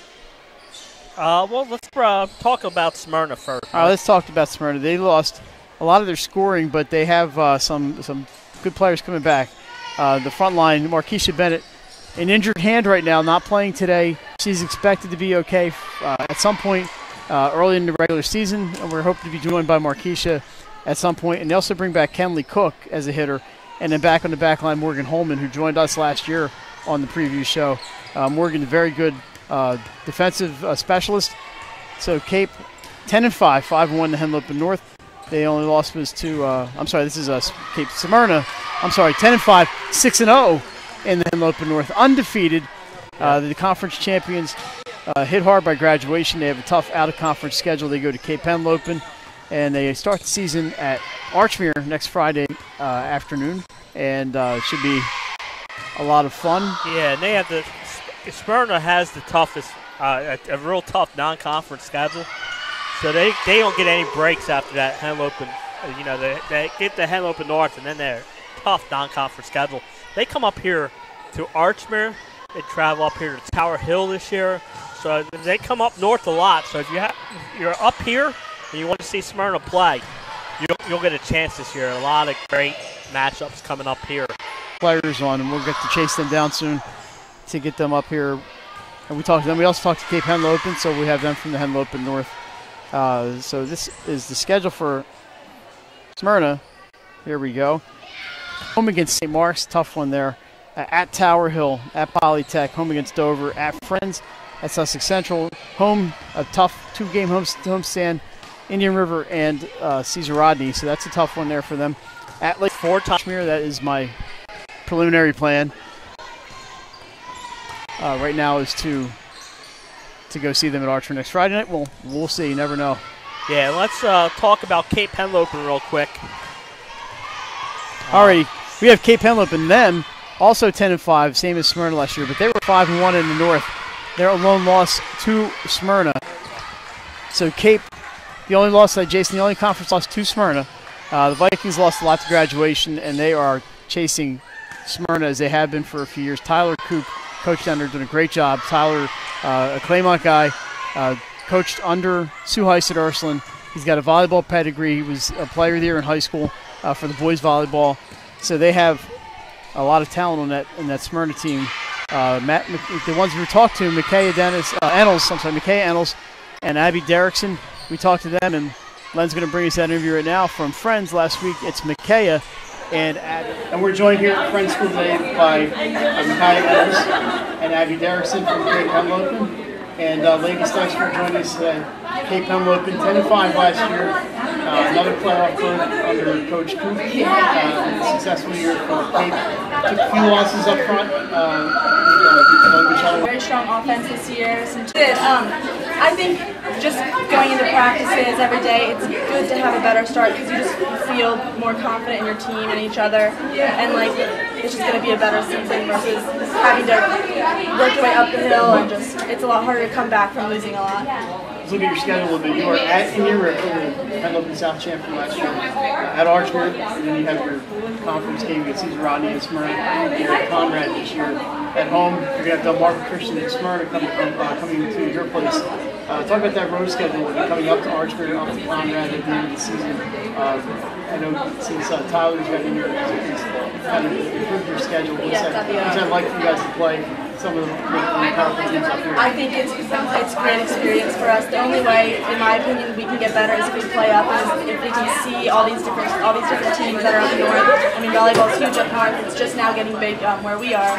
So being able to play these teams, it's great volleyball. I think it's like you have to be the best to be the best. Yeah, definitely. And I think we have to take that in full effect right now because we're playing some pretty tough teams, but nothing that we can get. So who are we looking forward to seeing from Kate? So maybe players that people haven't seen before because there's other people in their way. Who are we looking at? I think like one of our we have one freshman that made it, and she's like pretty good for her to like. Riley. But she's pretty good, and she's doing very well back. So far, we've only played 2 games. I think everyone this year is going to do great, honestly. I think hopefully teams should watch out for everyone. Have a good time to show. Yeah. Up on last year in your conference, they lost a few players too. But, we have to improve ourselves a lot more. I think so, yeah. We don't want to get in trouble with the field hockey. So what, if you had to define a successful season for Cape Henlopen this year, what would that be? I think it's successful season is coming out proud of ourselves because like even if we go against some of the top dogs and we lose, I feel like as long as we played our best, controlling what's on our side of the court and just playing our game. I feel like that's the accomplishment. Yeah. Can't control it. We can't. Yeah, exactly. We just gotta do everything we can do and do what we know we can do. Yeah. So excited. Can't wait. Practice stuff gets old quick. Yeah. I'm ready for the games. So we are here with Kaya and Abby. They're ready for a fantastic season down in Sussex County. We'll be following you guys on 302 Sports. Thanks for doing this for us. And good luck this year. Thank you. Thank you to Abby and Micaiah from Cape Henlopen. Jason, I think the Vikings are going to be another force to reckon with in the north. We are waiting to be joined by Smyrna. So Jason, while we're waiting for them, let's move to the Henlopen South. We both agree that Indian River is the team to beat. Indian River's conference to lose, but Lake Forest and Delmar will be pushing at their heels. The question is, can they get the job done this year? As Indian River was 14-1 in the regular season last year, undefeated in the Henlopen South. Earned a first-round bye, did not win a tournament game, but hey, believe it or not, and the teams that were they're not the teams that are here, but Indian River looked pretty darn good. And I talked to some of the girls from Lake Forest, and they said, "Hey, don't forget about us." And I've been reading online, bounce back. Last year, they 14-1 again. Going to be key for any volleyball team as a setter. So we're going to see if the Indians find somebody to set up the hitters. Let me see if I get Indian River schedule. I do have it right here, Jason, because I'm that good. They have Worcester prepped open. Cesar Rodney, Delmar, Cape, Seaford Polytech, Lake Forest, DMA. DMA making the trip south to Dagsboro. Yep. They have a 5-match homestand. 5-match homestand for Indian River could be a critical part of the season where Lucretia Bennett is on her way over. And then they're on the road at Smyrna, at Milford, at Delmarva Christian, a tough one. And then home against Woodbridge. Woodbridge, you never know, Woodbridge. Sussex Central, Sussex Academy, and Sussex Tech as they finished with the Sussexes. And here come the Eagles. We're going to turn the headsets over to them. Alrighty. Marquisha, if you can just put the mic pull back a little bit so you can hear me talk. Oregon. I don't know. You were doing this last year. You were doing this last year. I didn't recognize you. I'm old, that's why. Who breathing in the I had questions ready to go, but I forgot to write them down. So we're going to do this on the fly. We're joined by Marquisha Bennett and Holman, right? Stick it right there. It's a dangerous spot here. First, ladies, thanks for joining us. We interrupted you on your lunch break. Let's start with the important thing. Marquisha, you're wearing sweatpants today. Somebody tells me you have a slight injury. Not too much to worry about. Give an update on your health. Well, I was scheduled for 4 weeks out, but that ends around like next week, so I'll be back right after our first game. So you guys lost a couple of players recently, a couple of other Latrell and I don't remember them all off the top of my head. Tell us, besides you two, we have Henlopen South front here in the back. Who we are going to be looking for in the Smyrna this year? More you can tell us players that we should be watching for. We have another middle, Jen. She's a lefty, so she's got a lot of shots in the middle that we need, and we've also got a couple new outsides, and our middle from last year actually switched to outside, and she's been really strong out there. So. You guys undefeated in the conference last year, 10-5. You and Cape Henlopen were really the top two. How tough is it to stay Henlopen North champions? You have not just Cape, but Polytech and Dover. I expect it's going to be pretty good. Steve Rodney, of course. About some of the competition they're going to have in the Henlopen North. Yeah, CR and Dover's a really scrappy team. They hustle a lot. They get almost every ball over, and definitely Cape is always. It's just really hard because everyone's trying to take us down because we're at the top. So. Marquise, talk a bit about everything. You think volleyball, obviously you think Newcastle County, but I know you guys are up in Kent County on the map volleyball. You've done a good job of it. How has Smyrna become one of the teams in that conversation? Well, we do a lot in practice. Like, we work really hard, and we get players who can gel well with the team, and we just help each other out a lot in practice. And it's just all starts there, and once we get going, we know we can keep it up. So. You guys aren't that far into Kent County. You're just right We're right over the bridge. So I just had this technology, you know, I should have this written down. And look at your schedule real quick. I got to write down. So you're gonna be you're gonna analyze the road portion of the schedule. So let me you're gonna add Archman open the season. You probably should be watching that and stuff, but you're at Archman, you're at Cape, you're at Tower Hill. This is tough just reading it. At Polytech, at Wilmington Friends, so and at Lake Forest and DMA. It's a lot of tough road games for you. If you look at the schedule and go, man, why couldn't you just give yourself a break here or there? Do you like playing those kinds of games? Those games are what bring out the best in our team and make us better. So it's definitely one of the toughest schedules we've ever had, but we like the challenge. So. Marquise, when you're back there at home at Smyrna, we came down and watched you last year against Archman. I saw a little bit of you there. Delmar coming in, St. Mark's, tough one. Dover, Indian River, the South champions from last year, and Cesar Rodney, and then you finish up Wilmington Chargers coming down. How much easier, maybe not easier than your road schedule. Talk about playing at home and what the advantage is like for you guys. Being home is a lot better for us because we also have the something we play for. I know Smyrna's got an okay football team. So you only have one Friday night home match at St. Mark's. So if you're telling people like, hey, you should go watch football, but maybe you should come out and watch volleyball too. Obviously you're a very good team, but if you're trying to convince your classmates, your schoolmates, maybe don't watch volleyball, hey, you should come out and check this out, and here's why. What would you tell them? Well, our classmates are very supportive anyway. I think they would come out, maybe on their way to the football game, stop by anyway. We don't really have to convince them to come. They like supporting us. They like watching us play, watching us work hard. So.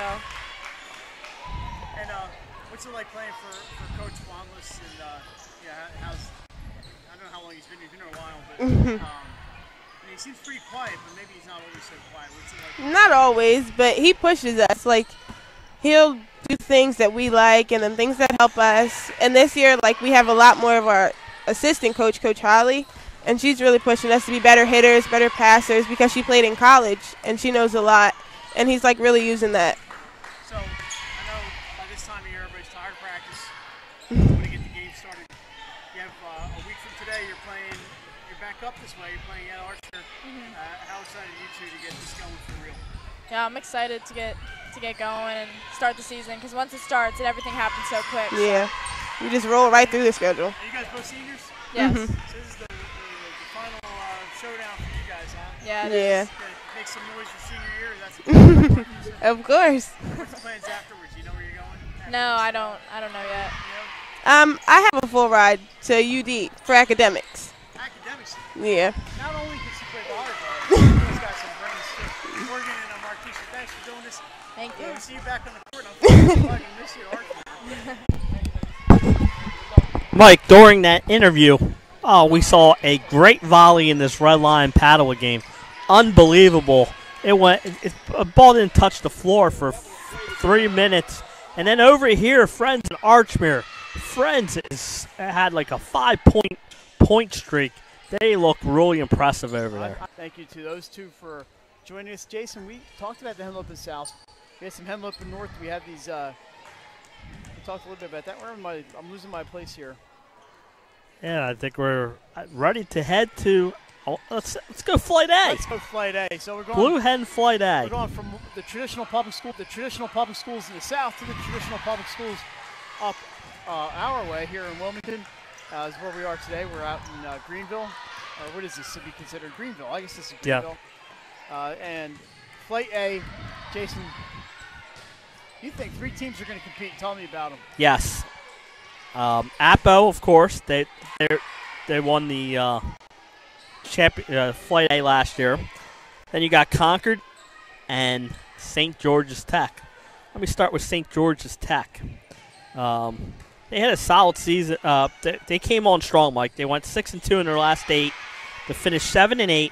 But key, they were 5-2 in the Flight A. They returned Jessica Charlier and Danielle Snyder, and they look to push for the Flight A crown. Only their second year in the Flight A. They moved up last year. Concord was a new coach, by the way, for St. George's. Concord was 11-4, 5-2. Nathan Kill that came his way. Yeah, she's been impressive over there.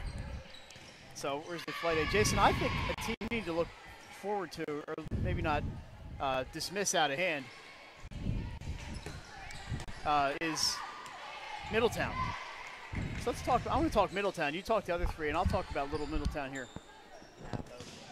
So Middletown was 9-5 last year. You know, in volleyball, it's really weird that teams have a full schedule or not. Middletown 9-5. Good job by the Cavs. They returned a veteran lineup, 4 seniors for their bonus points. And so like Middletown. I also want to mention Newark, 7-8 last year. And we talked about teams that may surprise. So I'm looking like at a Dover in the state tournament. So are they going to win the Flight A? I don't think so. But we could see them in that 2014 bracket come November. All right, so some of the key dates for this conference. September 10th, which would be a week from Monday, Concord at St. George's. September 24th, it's the Battle of Middletown. Middletown at Apo. October 17th, Apo at St. George's. And October 3rd is Concord at Apo. So some of the matches to a nice dive there by Archmere. I keep turning around. I'm waiting to get hit. So that's some of your battles in Flight A. We're going to go to Apo. Len is going to take it away. We are joined by Apo Equipment players. Welcome to the Lady Jags from Apo. We are here with Katie DeSantis, Madeline Anunis. I promised I wouldn't get her name wrong. We practiced it. We're good to go. Apo, the defending Flight A champions, I believe. Yes. Record of 10-5 last year. Some hits up front. Yeah. But I saw some height out there. I was watching you guys play a little bit. What are we going to see from personnel-wise? What are we seeing from Apo?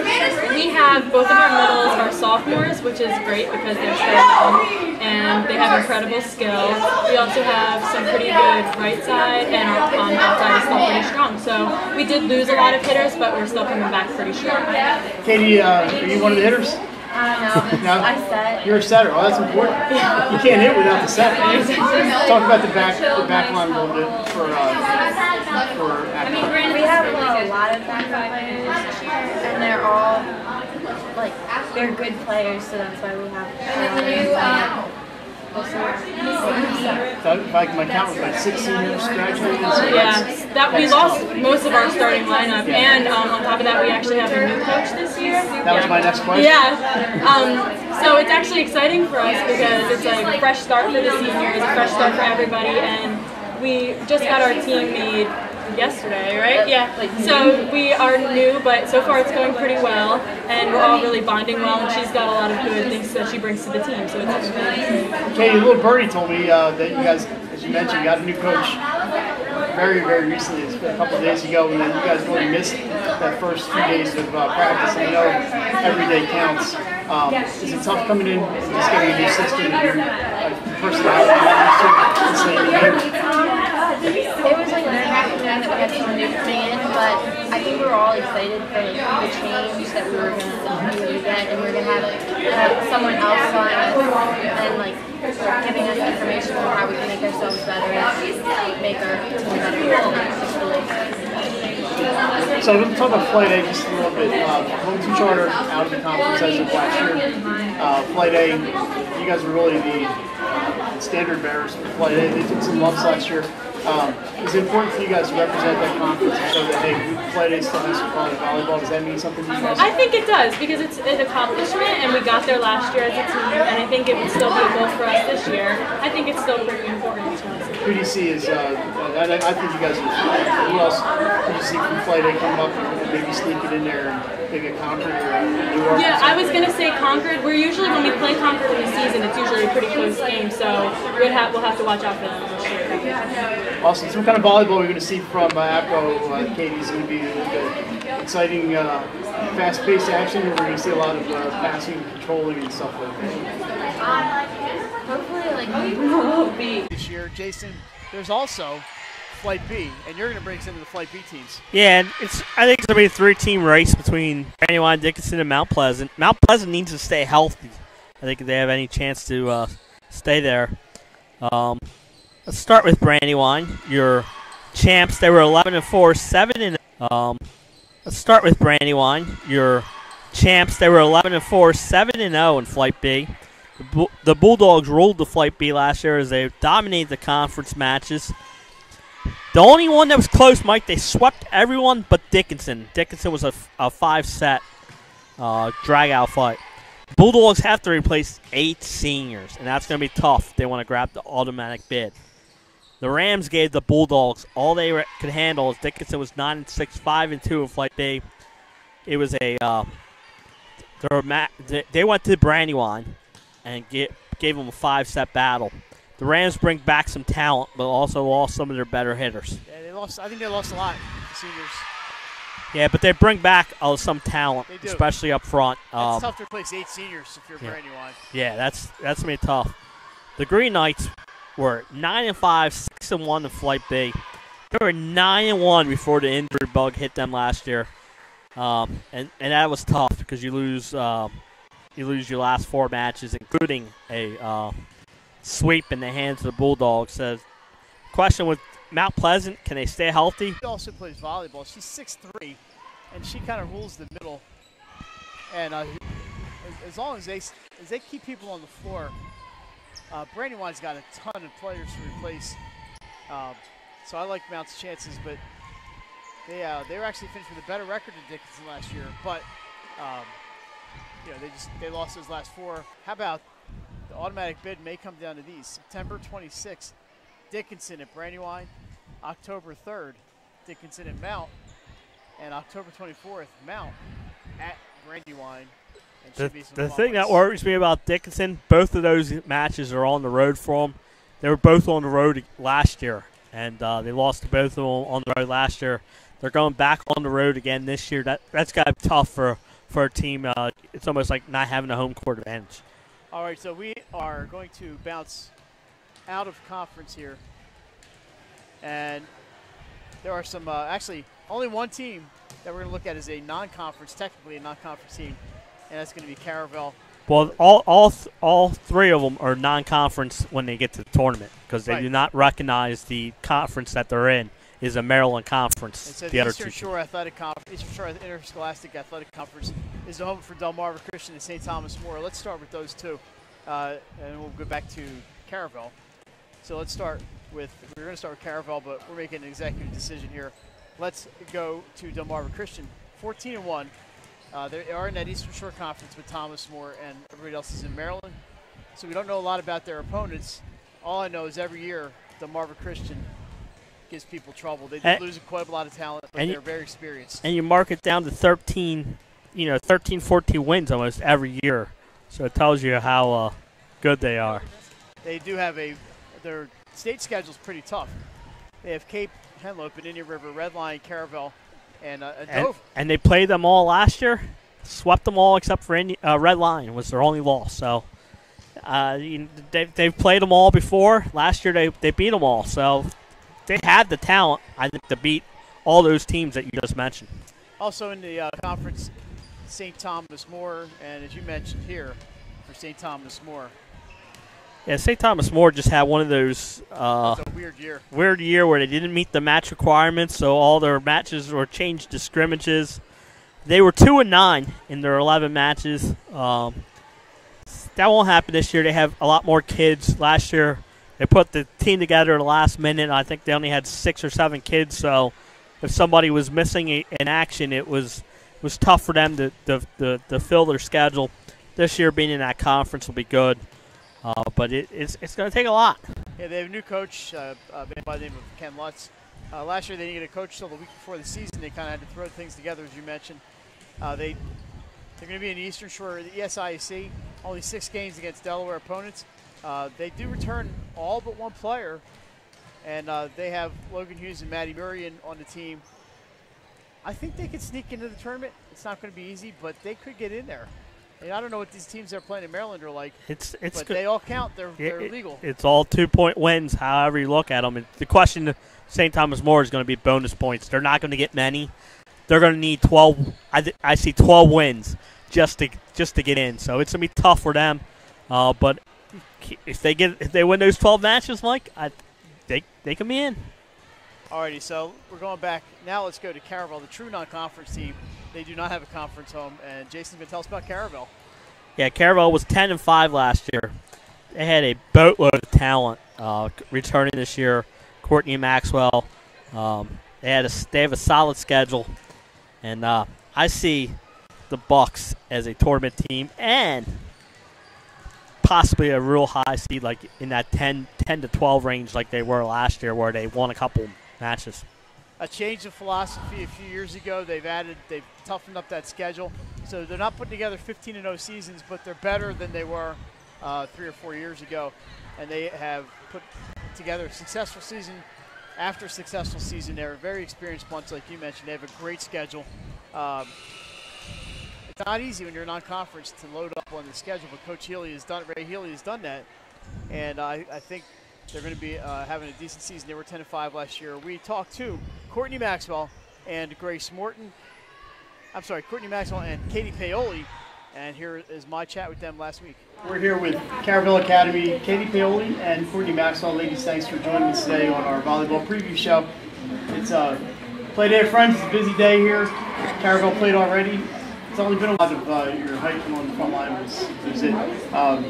So what are we going to see on the roster this year? Who do you have new? I know Nikki Marconi, the softball team, is coming in to scare everybody. And who else should we be expecting to see besides you two and Nikki? What are we looking for? We have a few players who were on the team last year who didn't get as much playing time, but they moved up, and a lot of them have gotten so much better, like Cameron Chapman. Yeah. A lot of people are stepping up this year, which is good, because we lost a lot of talent from last year. Yeah, that was a good team last year. So, anybody we should keep an eye on? You mentioned some of the new players, but when we think of Caravel volleyball, I know we're going to think of Katie Paoli, right? Yeah, I think Cameron Chapman's going to be a threat for our team. Pretty big force, yes. Like Nikki as well. So yeah, we'll see. I know it's still early. You guys are a non-conference team, so unlike these guys behind you, you can't win a conference again in the state tournament. So you have to build up some points and play a tough schedule when you do. Just talk about some of your schedules. You're at Conrad, at APO, at St. Elizabeth's Red Line, Friends all on the road, and home you have Delmarva Christian, Tatnall, and Tower Hill. So that's a pretty good start for Caravel this year. Talk about that schedule. Usually our schedule isn't as strong, but it's not as strong as we'd like it to be, but It's definitely getting tougher. Yeah. And it'll be good for us to prepare us for a tournament. I guess since Coach Healy arrived a few years ago, he's really beefed up your non-conference schedule. Have you seen the benefits? I know a couple years before you guys got there, Caravel always had that real solid record, 13-2, or what year, 15-0?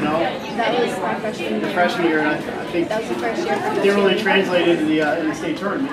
Playing a tougher schedule, you think that benefits you? Yeah, I feel like we get to see stronger teams and get to play a tougher games and be more prepared for the state. Had one win in the tournament last year. What's a successful year for Caravel this season?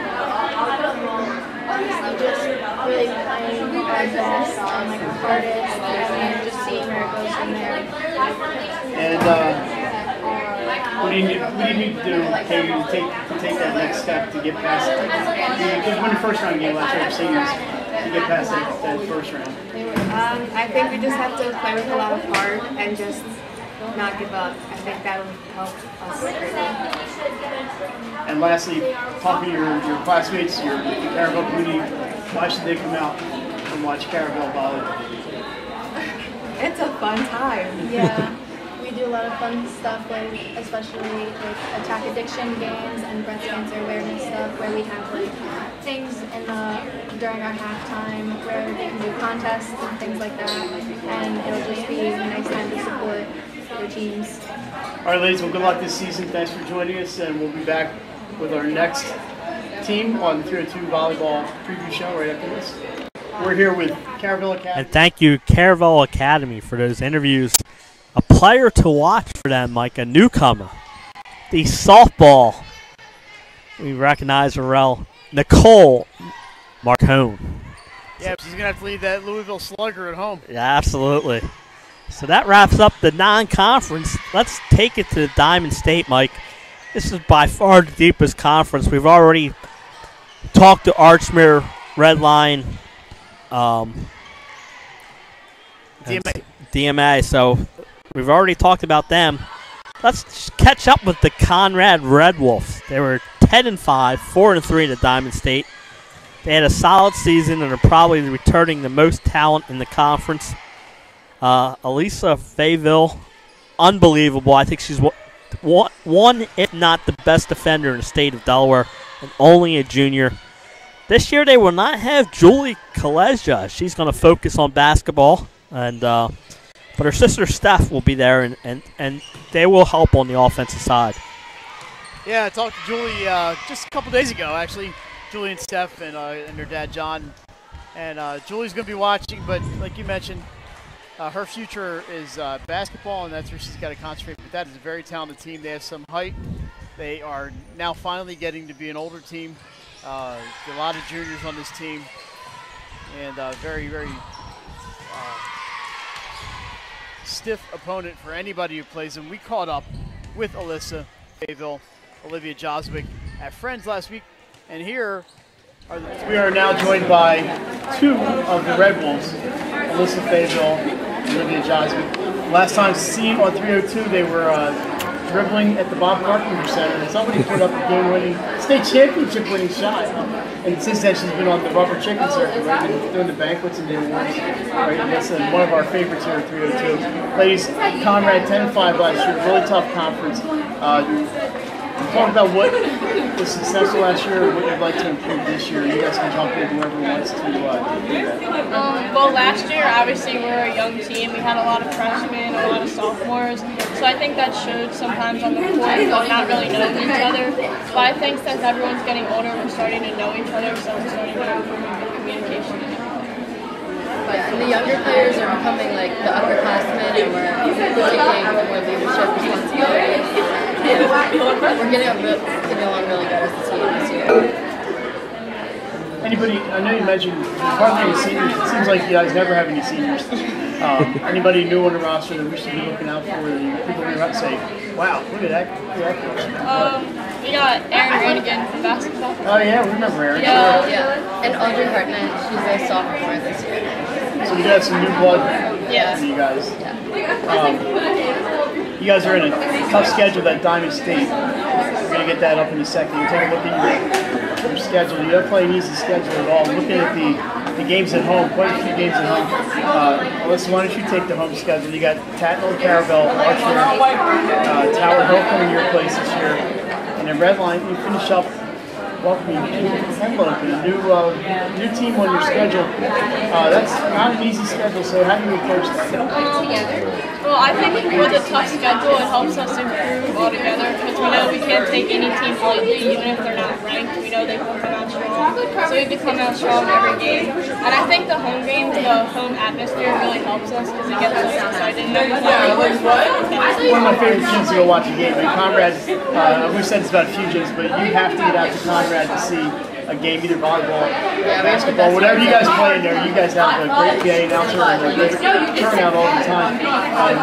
You're the road person here. You obviously have your conference games. You have DMA. You go to St. George's, Wilmington Charter. That's 3 straight road games. Actually, 4 because you start at Polytech. And then you're at Wilmington Charter. Talk about that Diamond State, that road trips through the Diamond State Conference. Yeah, it's the same. Like we get really excited at home because of the home atmosphere. But when we go away, we just want to show how much we've improved throughout the years. Because we're still building, we're building a team. And when we go away, we just show them what we got. A lot of height on your team, Alyssa, and you guys seem to have a lot of height. We grow and nobody stops growing. So I really Stephanie never stops growing. No, Stephanie doesn't. I saw her earlier. She looks like she's about 2 inches taller than the last time I saw her. Yeah, and Leah's really tall too. How excited are you guys for this season to get going? And volleyball is really your number one sport, isn't it? Yeah. How excited are you to get this going? Pretty exciting. Junior year is a big year. You only have 1 year left, so it's you kind of have to give it all you got. Really a lot of multi-sport athletes at Conrad.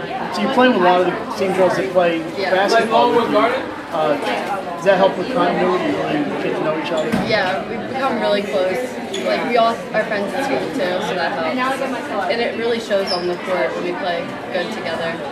Communicating on the court. That's a really important part of the game. Just on the off chance if somebody's watching this, you've never seen Conrad volleyball, why should they come watch the volleyball? We get really excited. So it's really fun to watch, because everyone's always happy. We never really get mad at each other. So how about you, Olivia? Why would they come watch the Red Bulls play volleyball? Because we're always giving it 100%. If we're playing the worst team in the state, the best team in the state, we're always giving it whatever we got. Awesome. Well, we will definitely catch up with the Red Bulls this year. Olivia Joswick, Alyssa Fable, thanks for joining us today. Good luck this season. All right, ladies, great. To Alyssa Fayville and Olivia Joswick for sitting down with Mike last week. And now let's get on to Wilmington Charter, Mike.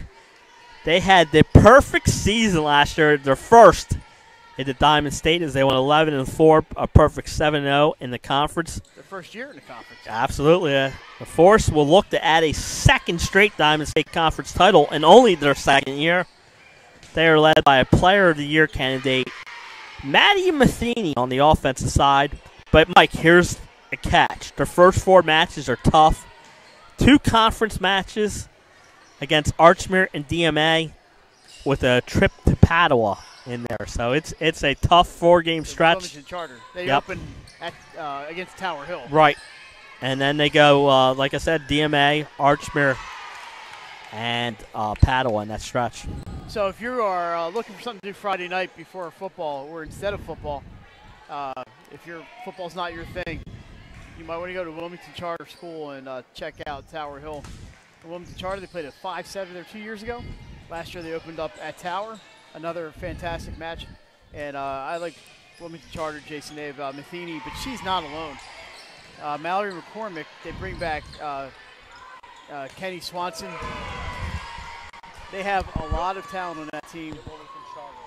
Coach Dave Stover does a great job, and as you mentioned, they're in a tough conference, but they get in there last year and they win it. They did take a few hits, losing Michaelwitz and Riley Hudak, but they are a very, very good team. Matheny can carry a team. They have, by the way, Wilmington Charter, they have 3 6-footers on the roster, including Matheny. And girls are 6 feet or taller. Absolutely. And they got 2 freshmen on the roster to watch out for this year, too. So they're going to be a very dangerous team. I can't wait to see where they are in our top 10 rankings at the end of the show. But I have a feeling that they're going to be up there high and ready to go. We sat down with them, as you may imagine, at Friends last week. We talked to Maddie Matheny, Kenny Swanson, Mallory McCormick, and here they are. We're joined by 3 members of the Force, the Wilmington Charter volleyball team. A very good team, too. We have Mallory Matheny, Mallory McCormick, and Kenny Swanson. Ladies, thanks for doing this for us. Very successful year for Charter last year. Your first year in the Diamond State. You won the conference. Not awful. Some really good teams in the conference. Two-time defending state champion, DMA, Archmere, Conrad is in that Red Line. Excellent conference, and we're going to touch on that. To start with that, you guys come in, newcomers, and you knock off everybody. The conference talked about what it was like to come in and play that level of competition during the regular season. And how that benefited you. Well, I know going into this new conference, we had we knew that it was going to be tougher. So I think we had a lot of energy coming in, we have to prove ourselves. So I think that really just fueled us for basically the whole season. It was also a really intense start too. So prep during preseason. So that was our first 4 games were really competitive. So I think having a strong season to start out with helps set the momentum for the next season. You mentioned we're going to skip ahead. Question here. We're going to skip back here. You mentioned starting tough, and we're looking at your schedule quick. You opened as usual with Tower Hill. 2 years ago, you guys went 5 sets with them. And last year, you played them at Tower. Another, I wasn't at that one, but I know it's a little tough one. Then you have on the road to Archmere, home against DMA, on the road to Padua. You have to go to Appo this year. You go on the Red Line. You go to Ursuline. So it's some tough ones. And then you have St. Mark's at your place, and then some conference matches and friends to. And you go to Smyrna. I almost missed that. That might be the toughest schedule in the state. You're a veteran team, you're a good team. When you look at that schedule, do you think, man, this is going to be fun, or do you think, got to give it to Mr. Eddie and see what he's thinking making that schedule? I think it's great. I love having a strong schedule. If we lose some here and there, maybe we'll come in as an underdog, but I think it's great to have a tough schedule. Especially it makes it more fun. Starting off strong is so much better than I think gaining the momentum to go higher up, because if you've already started here, then you can't really go down here. And you can also look back on the great games at the beginning of the season. So. We'll take a look at the roster real quick. Now I'm sitting next to an All-State or Academy team. Maddie, I know you don't want to take all the credit. You probably won't take any of the credit. Talk about your teammates and who you should look for this year. Honestly, there's a lot of new players in the team this year. We have 2 freshmen, Ava McMurray and Christy Marson, who I think will really add to the team. We got some height. She had Noel's sister on it. Yeah, she did a couple years ago when they went to the championships. So I think we really have the height this year, which is weird because we haven't really had that in the past. So I think we're really going to be good at blocking this year. Which is always our biggest weakness. Yes. And we have some good middles. We have Izzy Lugar and Gabrielle Shannon. She's really good. Danny Watts. Everyone's just playing really well in practice. I trust so many people in our lineup. I think it's really good. And we have a big team this year, so practice is fun. Everyone can play all the time. Really good. I want one of you guys to answer this. You're probably going to watch. What's it like playing with somebody as talented as Maddie? Well, I've been playing with her since 4th grade, so it's awesome seeing how much she's grown. She's gotten so much better. She's always been so good, but to play with her now is just so fun and exciting. I jump up and down every time she gets a hit. It's so exciting. As a setter, it's just nice to have someone who I can always rely on, especially since you're an outside, not a middle. I can always set you, so it's nice having a dependable setter. And the back. So, look at the Diamond State again, loaded again with Archmere. DMA surprised some people last year. They lost 5 starters the year before that. I think they really surprised some people. Red Line came out of nowhere the last few years. Just going night in and night out with that kind of competition. It's going to be a lot of fun. You mentioned earlier, being in that kind of setting every night. Yeah, I think we have a really competitive team. So like even in practice, like we're pushing each other to get better. So that's really going to help us out. You guys have one of my favorite environments to play in. I love watching games at Charter. Just talk real quick about what it's like to play in that gym with the support that you get from the students and you're in the community. You get teachers out there. Oh yeah, that's so it's like if you haven't been to Charter to watch a game, you need to go see a game that won't be Charter or something special. Yeah, we pride ourselves on our student section. Like we're like, come on guys, you got to come out. It's gonna be a good game, and that pressure adds to like our great decision. Yeah, and like our teachers come, which is also really cool. But yeah, it's a great environment. And how excited are we to get the season going? It's Tower Hill, Friday the 7th. So excited. So be there, be square. Yeah. All right, well, thanks for joining us, ladies. This is Maddie, Mallory, and Kenny joining us today at Friends, and we will see you on 302 Sports this year, and good luck this season. Good luck, ladies. Thank you. And we're back here. And speaking of some good volleyball, there's a great Catholic Conference showdown on this middle court here, St. Mark's and Padua. Yeah. And then over here, Mike, Tatnall and Archman are putting on an absolute clinic.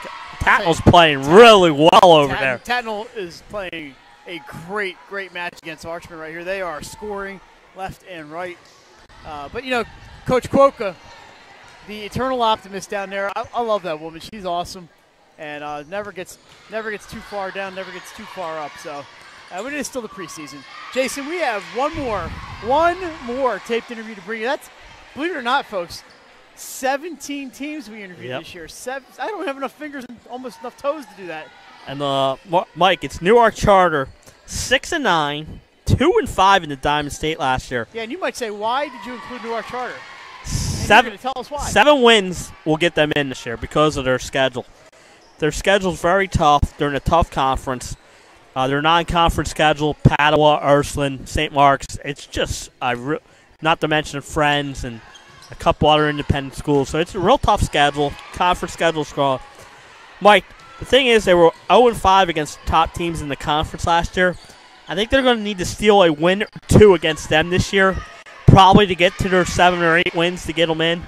But they definitely have the talent to do it. And like I said, they play in a tough conference where every night, if you play your best volleyball, you can get a win.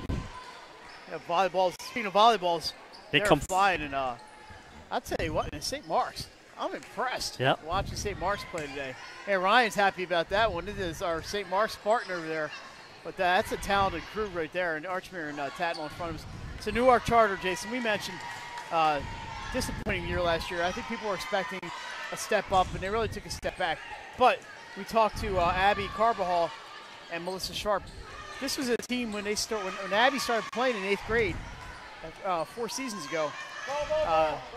There were no seniors on that roster. Abby is a senior. I believe this is the first senior class, if I'm not mistaken, at Newark Charter. We talked to the ladies from there, and here are Abby and Melissa, the last taped interview of our afternoon, and we'll be back right when this is done. Joined here at Friends by the Newark Charter volleyball team. 2 members of the Newark Charter, Melissa Sharp and Abby Carbajal. Abby, you are a senior this year? Yes. And you have been playing in Newark Charter since 8th grade, is it? Yes, 8th grade. Wow, it's hard to believe, huh? It's 5 years. It's long years. It's all coming to an end this year for you. Melissa, what grade are you in? Senior. You're going to be a senior. You play in 8th grade as well? Yeah. Wow. It's some veterans here. Ladies, we're going to start with the bad news. Last year, Tanaka was playing. We don't want to dwell on last year. How do you rebound from the disappointment of that and look forward to this year with enthusiasm and some optimism going into the season? I think last year we started out really strong, lots of excitement and energy in the gym at the first day of preseason. But then as the season went on, we faded off. Games got tough, our schedule was really tough, and that's the way we wanted. But we didn't keep that energy up. This year, we're really focusing on keeping that energy throughout every practice, every game, and no matter what the circumstances are, just moving forward. Has there been a different approach from the coach or from the players this season coming in, or having how are we going about practice this summer? We just always have to stay positive no matter what. Like last year, we like got down on ourselves if like there wasn't like a big win. And, like we just always have to stay positive no matter what to keep up the momentum. So obviously, the players, you are two of the players to watch this year for the Patriots. Who else will be watching? If we go out and watch Newark Charter volleyball, who should we keep our eyes on, and viewers, who should they keep our eyes on? I think everyone. We have lots of weapons, hitting-wise and defensive-wise. I think our serving's really, really tough this year, so we can look up for that.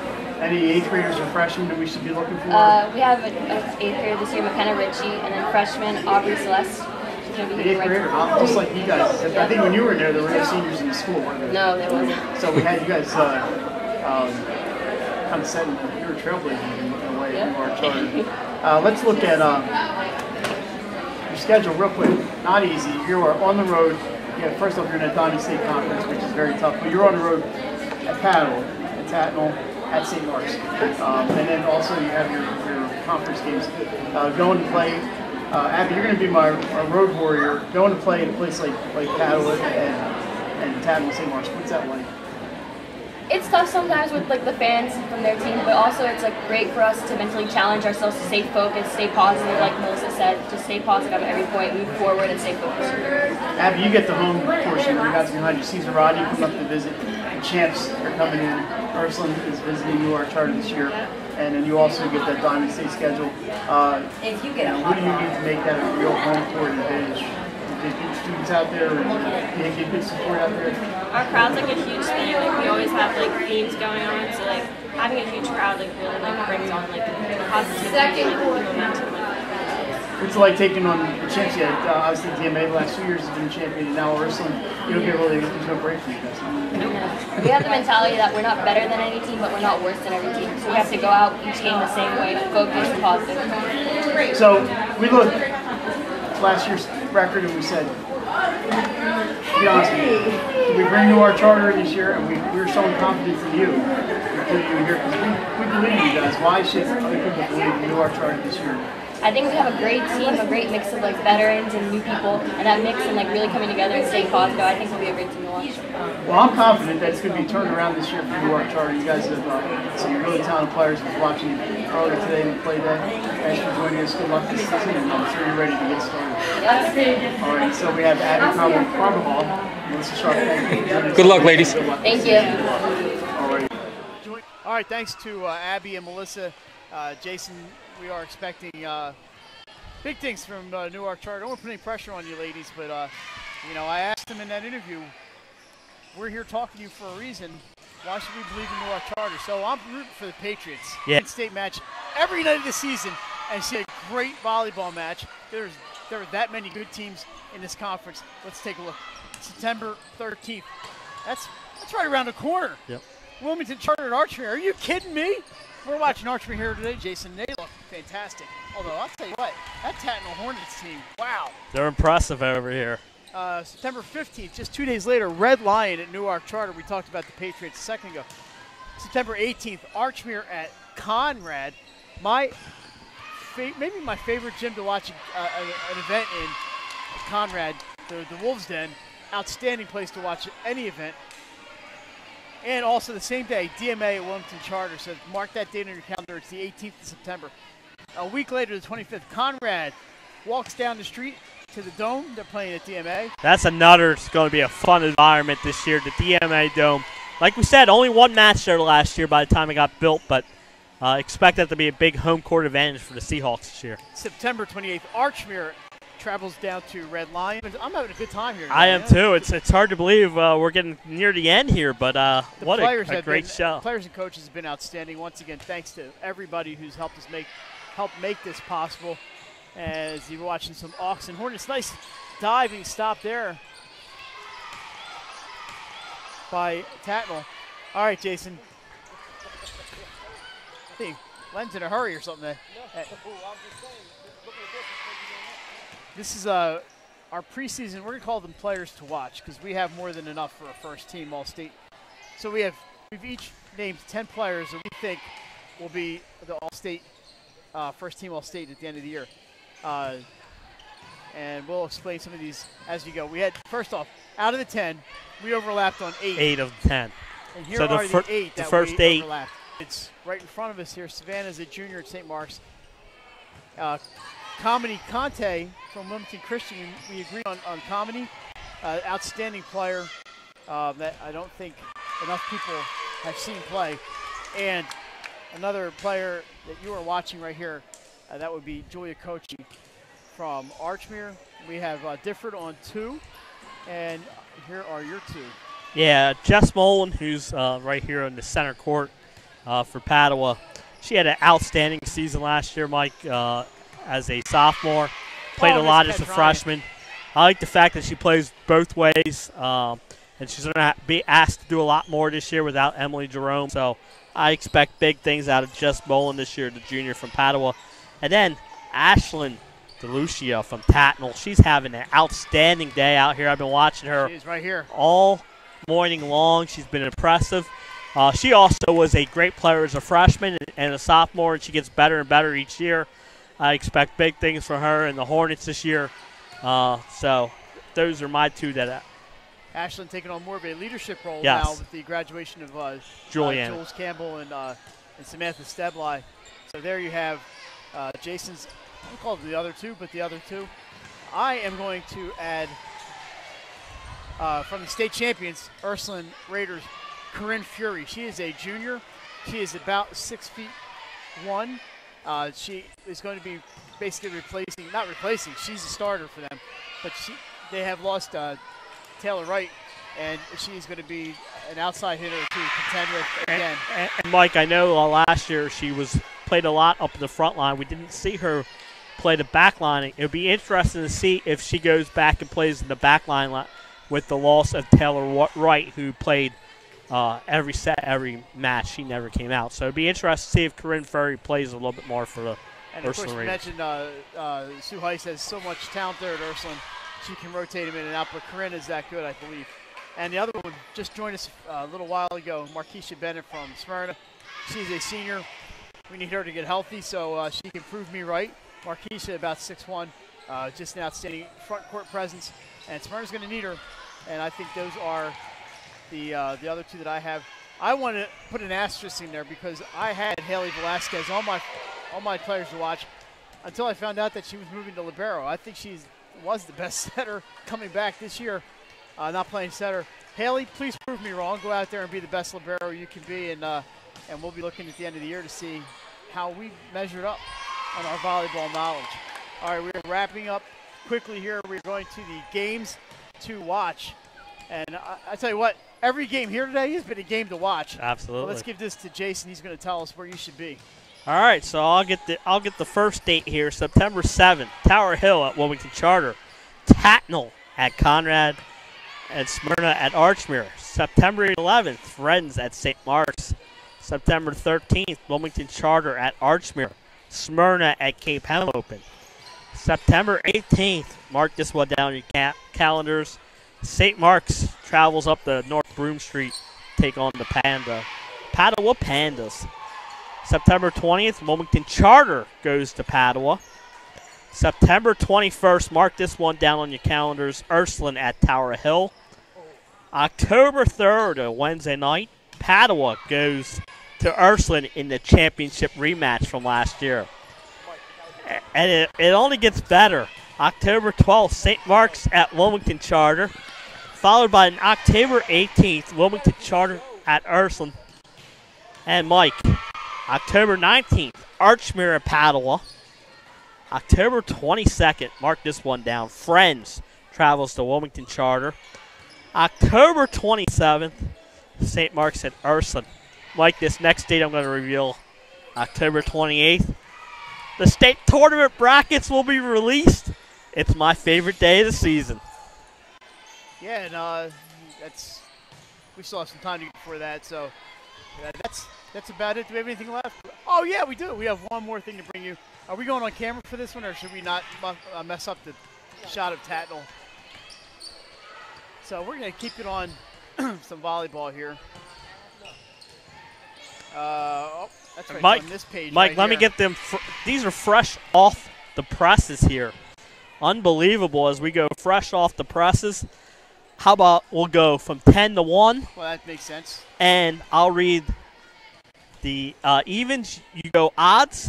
And we're going to start with number 10, fresh off the presses, the Friends Quakers, who we've seen here today. They've been really impressive. Congratulations, Friends. You're number 10. Yep, and you can prove us that you're better than that. Absolutely. But it's early. Number 9, they're on your screen right now in the foreground, the Tatnall Hornets.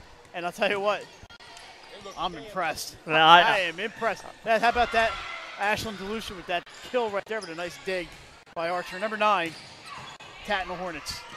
And number 8, another team that's here today who's looked good earlier against Padua. Your Red Lion. Lions are in at number 8. Morgan Mendick will lead that team. They're a team to watch out for, and they're sitting at number 8. There's Morgan. I think she's grown a little bit this year, so a cast of a dozen. They're good, and they're getting better, and there's still not much in the way of seniors on that team. They are that good. Jen Skinner did a great job with the Red Wolves. Conrad, they're number 7. Number 6, the Padua Pandas come in at number 6. They have to replace 5 starters. Both, Mike, I know you and me both feel this way. Padua will be up there at the end of the year. They're coming in at number 6. It's going to be interesting to see how well they gel early in the season. All right, you're looking at number 5. Here they are right in front of you in the green. Archmere Auks. Mary Pakwoka does a great job keeping that team on the top level year after year, no matter who graduates and who comes in. The Auks, they have some height, they have some experience, they have some moxie, they got it all. Archmere Auks, you're number 5. Coming in at number 4 from the Catholic Conference, your St. Mark Spartans.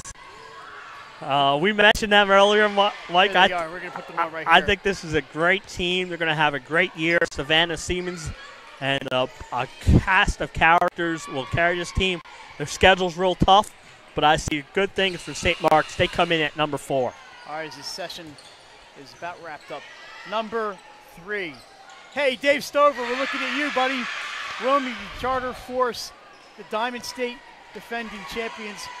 Outstanding team. Maddie Matheny, Kenny Swanson, Mallory McCormick, and more and more and more. The Force, you are with us. You're number 3. At number 2, let's go down to Tower Hill. The Tower Hill Hillers come in at number 2. Great season last year, 14-1 in the regular season. We finished 3rd in the state. Excellent players. I expect big things for them. And they're going to come in at number 2, Mike, which leaves one team. All right, so I think we know who it is. Salesianum? No, it's not Salesianum. Oh, man. No, it's not Sally. Oh. Sorry. Number 1, they're your defending champs. They didn't lose too much. They lost a couple players, but Ursuline Raiders, you are number 1. The U is number 1. Ursuline Raiders, Corinne Fury, Sydney Davis, Cassidy Markle. Cassidy Markle, Grace Nordmeyer back from injury, Kylie Knockett, Abby Rosillo. They've got a lot of talent on that team. They've got great coaching, great assistant coaching. They are in a great position, and they're a good team, and they're just getting better. Ursuline is the number 1 team as we wrap up the top 10. There you have the top 10, and the defending champs are your preseason top team. But there are so many great teams this year. The talent here in Delaware is off the charts, and I'm expecting a great year of volleyball, Mike. So, Jason, we have maybe a couple teams that could break in early. Obviously, Smyrna could get in there. DMA can get in. A Caravel. Newark Charter. Cesar Rodney could make some noise for us. Cape Henlopen. So, just because you're not in there now doesn't mean you're not going to be in there, because we expect some movement up and down. And that's what always happens with these top 10s. So that is the top 10. So basically, that brings us to the end of the show. We have a couple of things we need to, some stuff we need to take care of, Jason. First off, these girls are amazing. Every year, the calendar says I get older, but I come out and watch these kids, and I feel like I'm still relatively young. And I love the kids, and I like watching the sports. And really, without them, volleyball as we can this year. We don't have a schedule yet. We're not sure how many games we're going to do and what we're going to be able to do. It all depends on when we're available and gyms and things like that. So keep your eye on our website, 302sports.com, Twitter @302sports, and Facebook. And I believe we're also on Instagram @302sports. So we are everywhere. And Jason, What's your last thoughts here? Yeah, first of all, Mike, we are not getting older. Second of all, we have the best job in the world. And this year will be no exception as we'll see some good volleyball. We at 302 Sports want to thank all the coaches and players and athletic directors for their time during this preseason so we could bring you the show. I mean, it's a lot of communication with them, and they do a good job of. And this is the only sport that we do a preseason show for, so it's really good. Second of all, Mike, the season kicks off next week, and we got a top 3 battle as number 2 Tower Hill visiting number 3 Wilmington Charter on Friday, September 7th. We also have, I believe, Red Lion and Red Lion open up next Friday at not at Conrad. I can't remember where. I lose track of these things. And Red Lion's on the road in Maryland. Okay, Red Lion is on, and then Conrad's at Tatnall. Conrad Tatnall, that's the top 10 matchup. And yep. Archmere and Smyrna, it's about a top 12 battle there. So, lastly, from 302 Sports, I want to thank our sponsors who we unfortunately could not hear from today, but we without the sponsors, 302 wouldn't exist. So we want to thank all our local sponsors. I sponsors. name them because I don't want to forget anybody. Right, but if you're interested in advertising, just contact Nick Halliday, 302sports@gmail.com. We have packages that are very affordable, and you can be a part of the high school sports team here in Delaware. You can, we match, we can meet all budgets, and also speaking of Nick Halliday, I want to thank Nick. He's very supportive of everything we do for volleyball, and I think that's going to about wrap it up. First off, Ryan Colasani, thank you for spending the afternoon here with us. So Ryan has been here all day with us. Len Evans,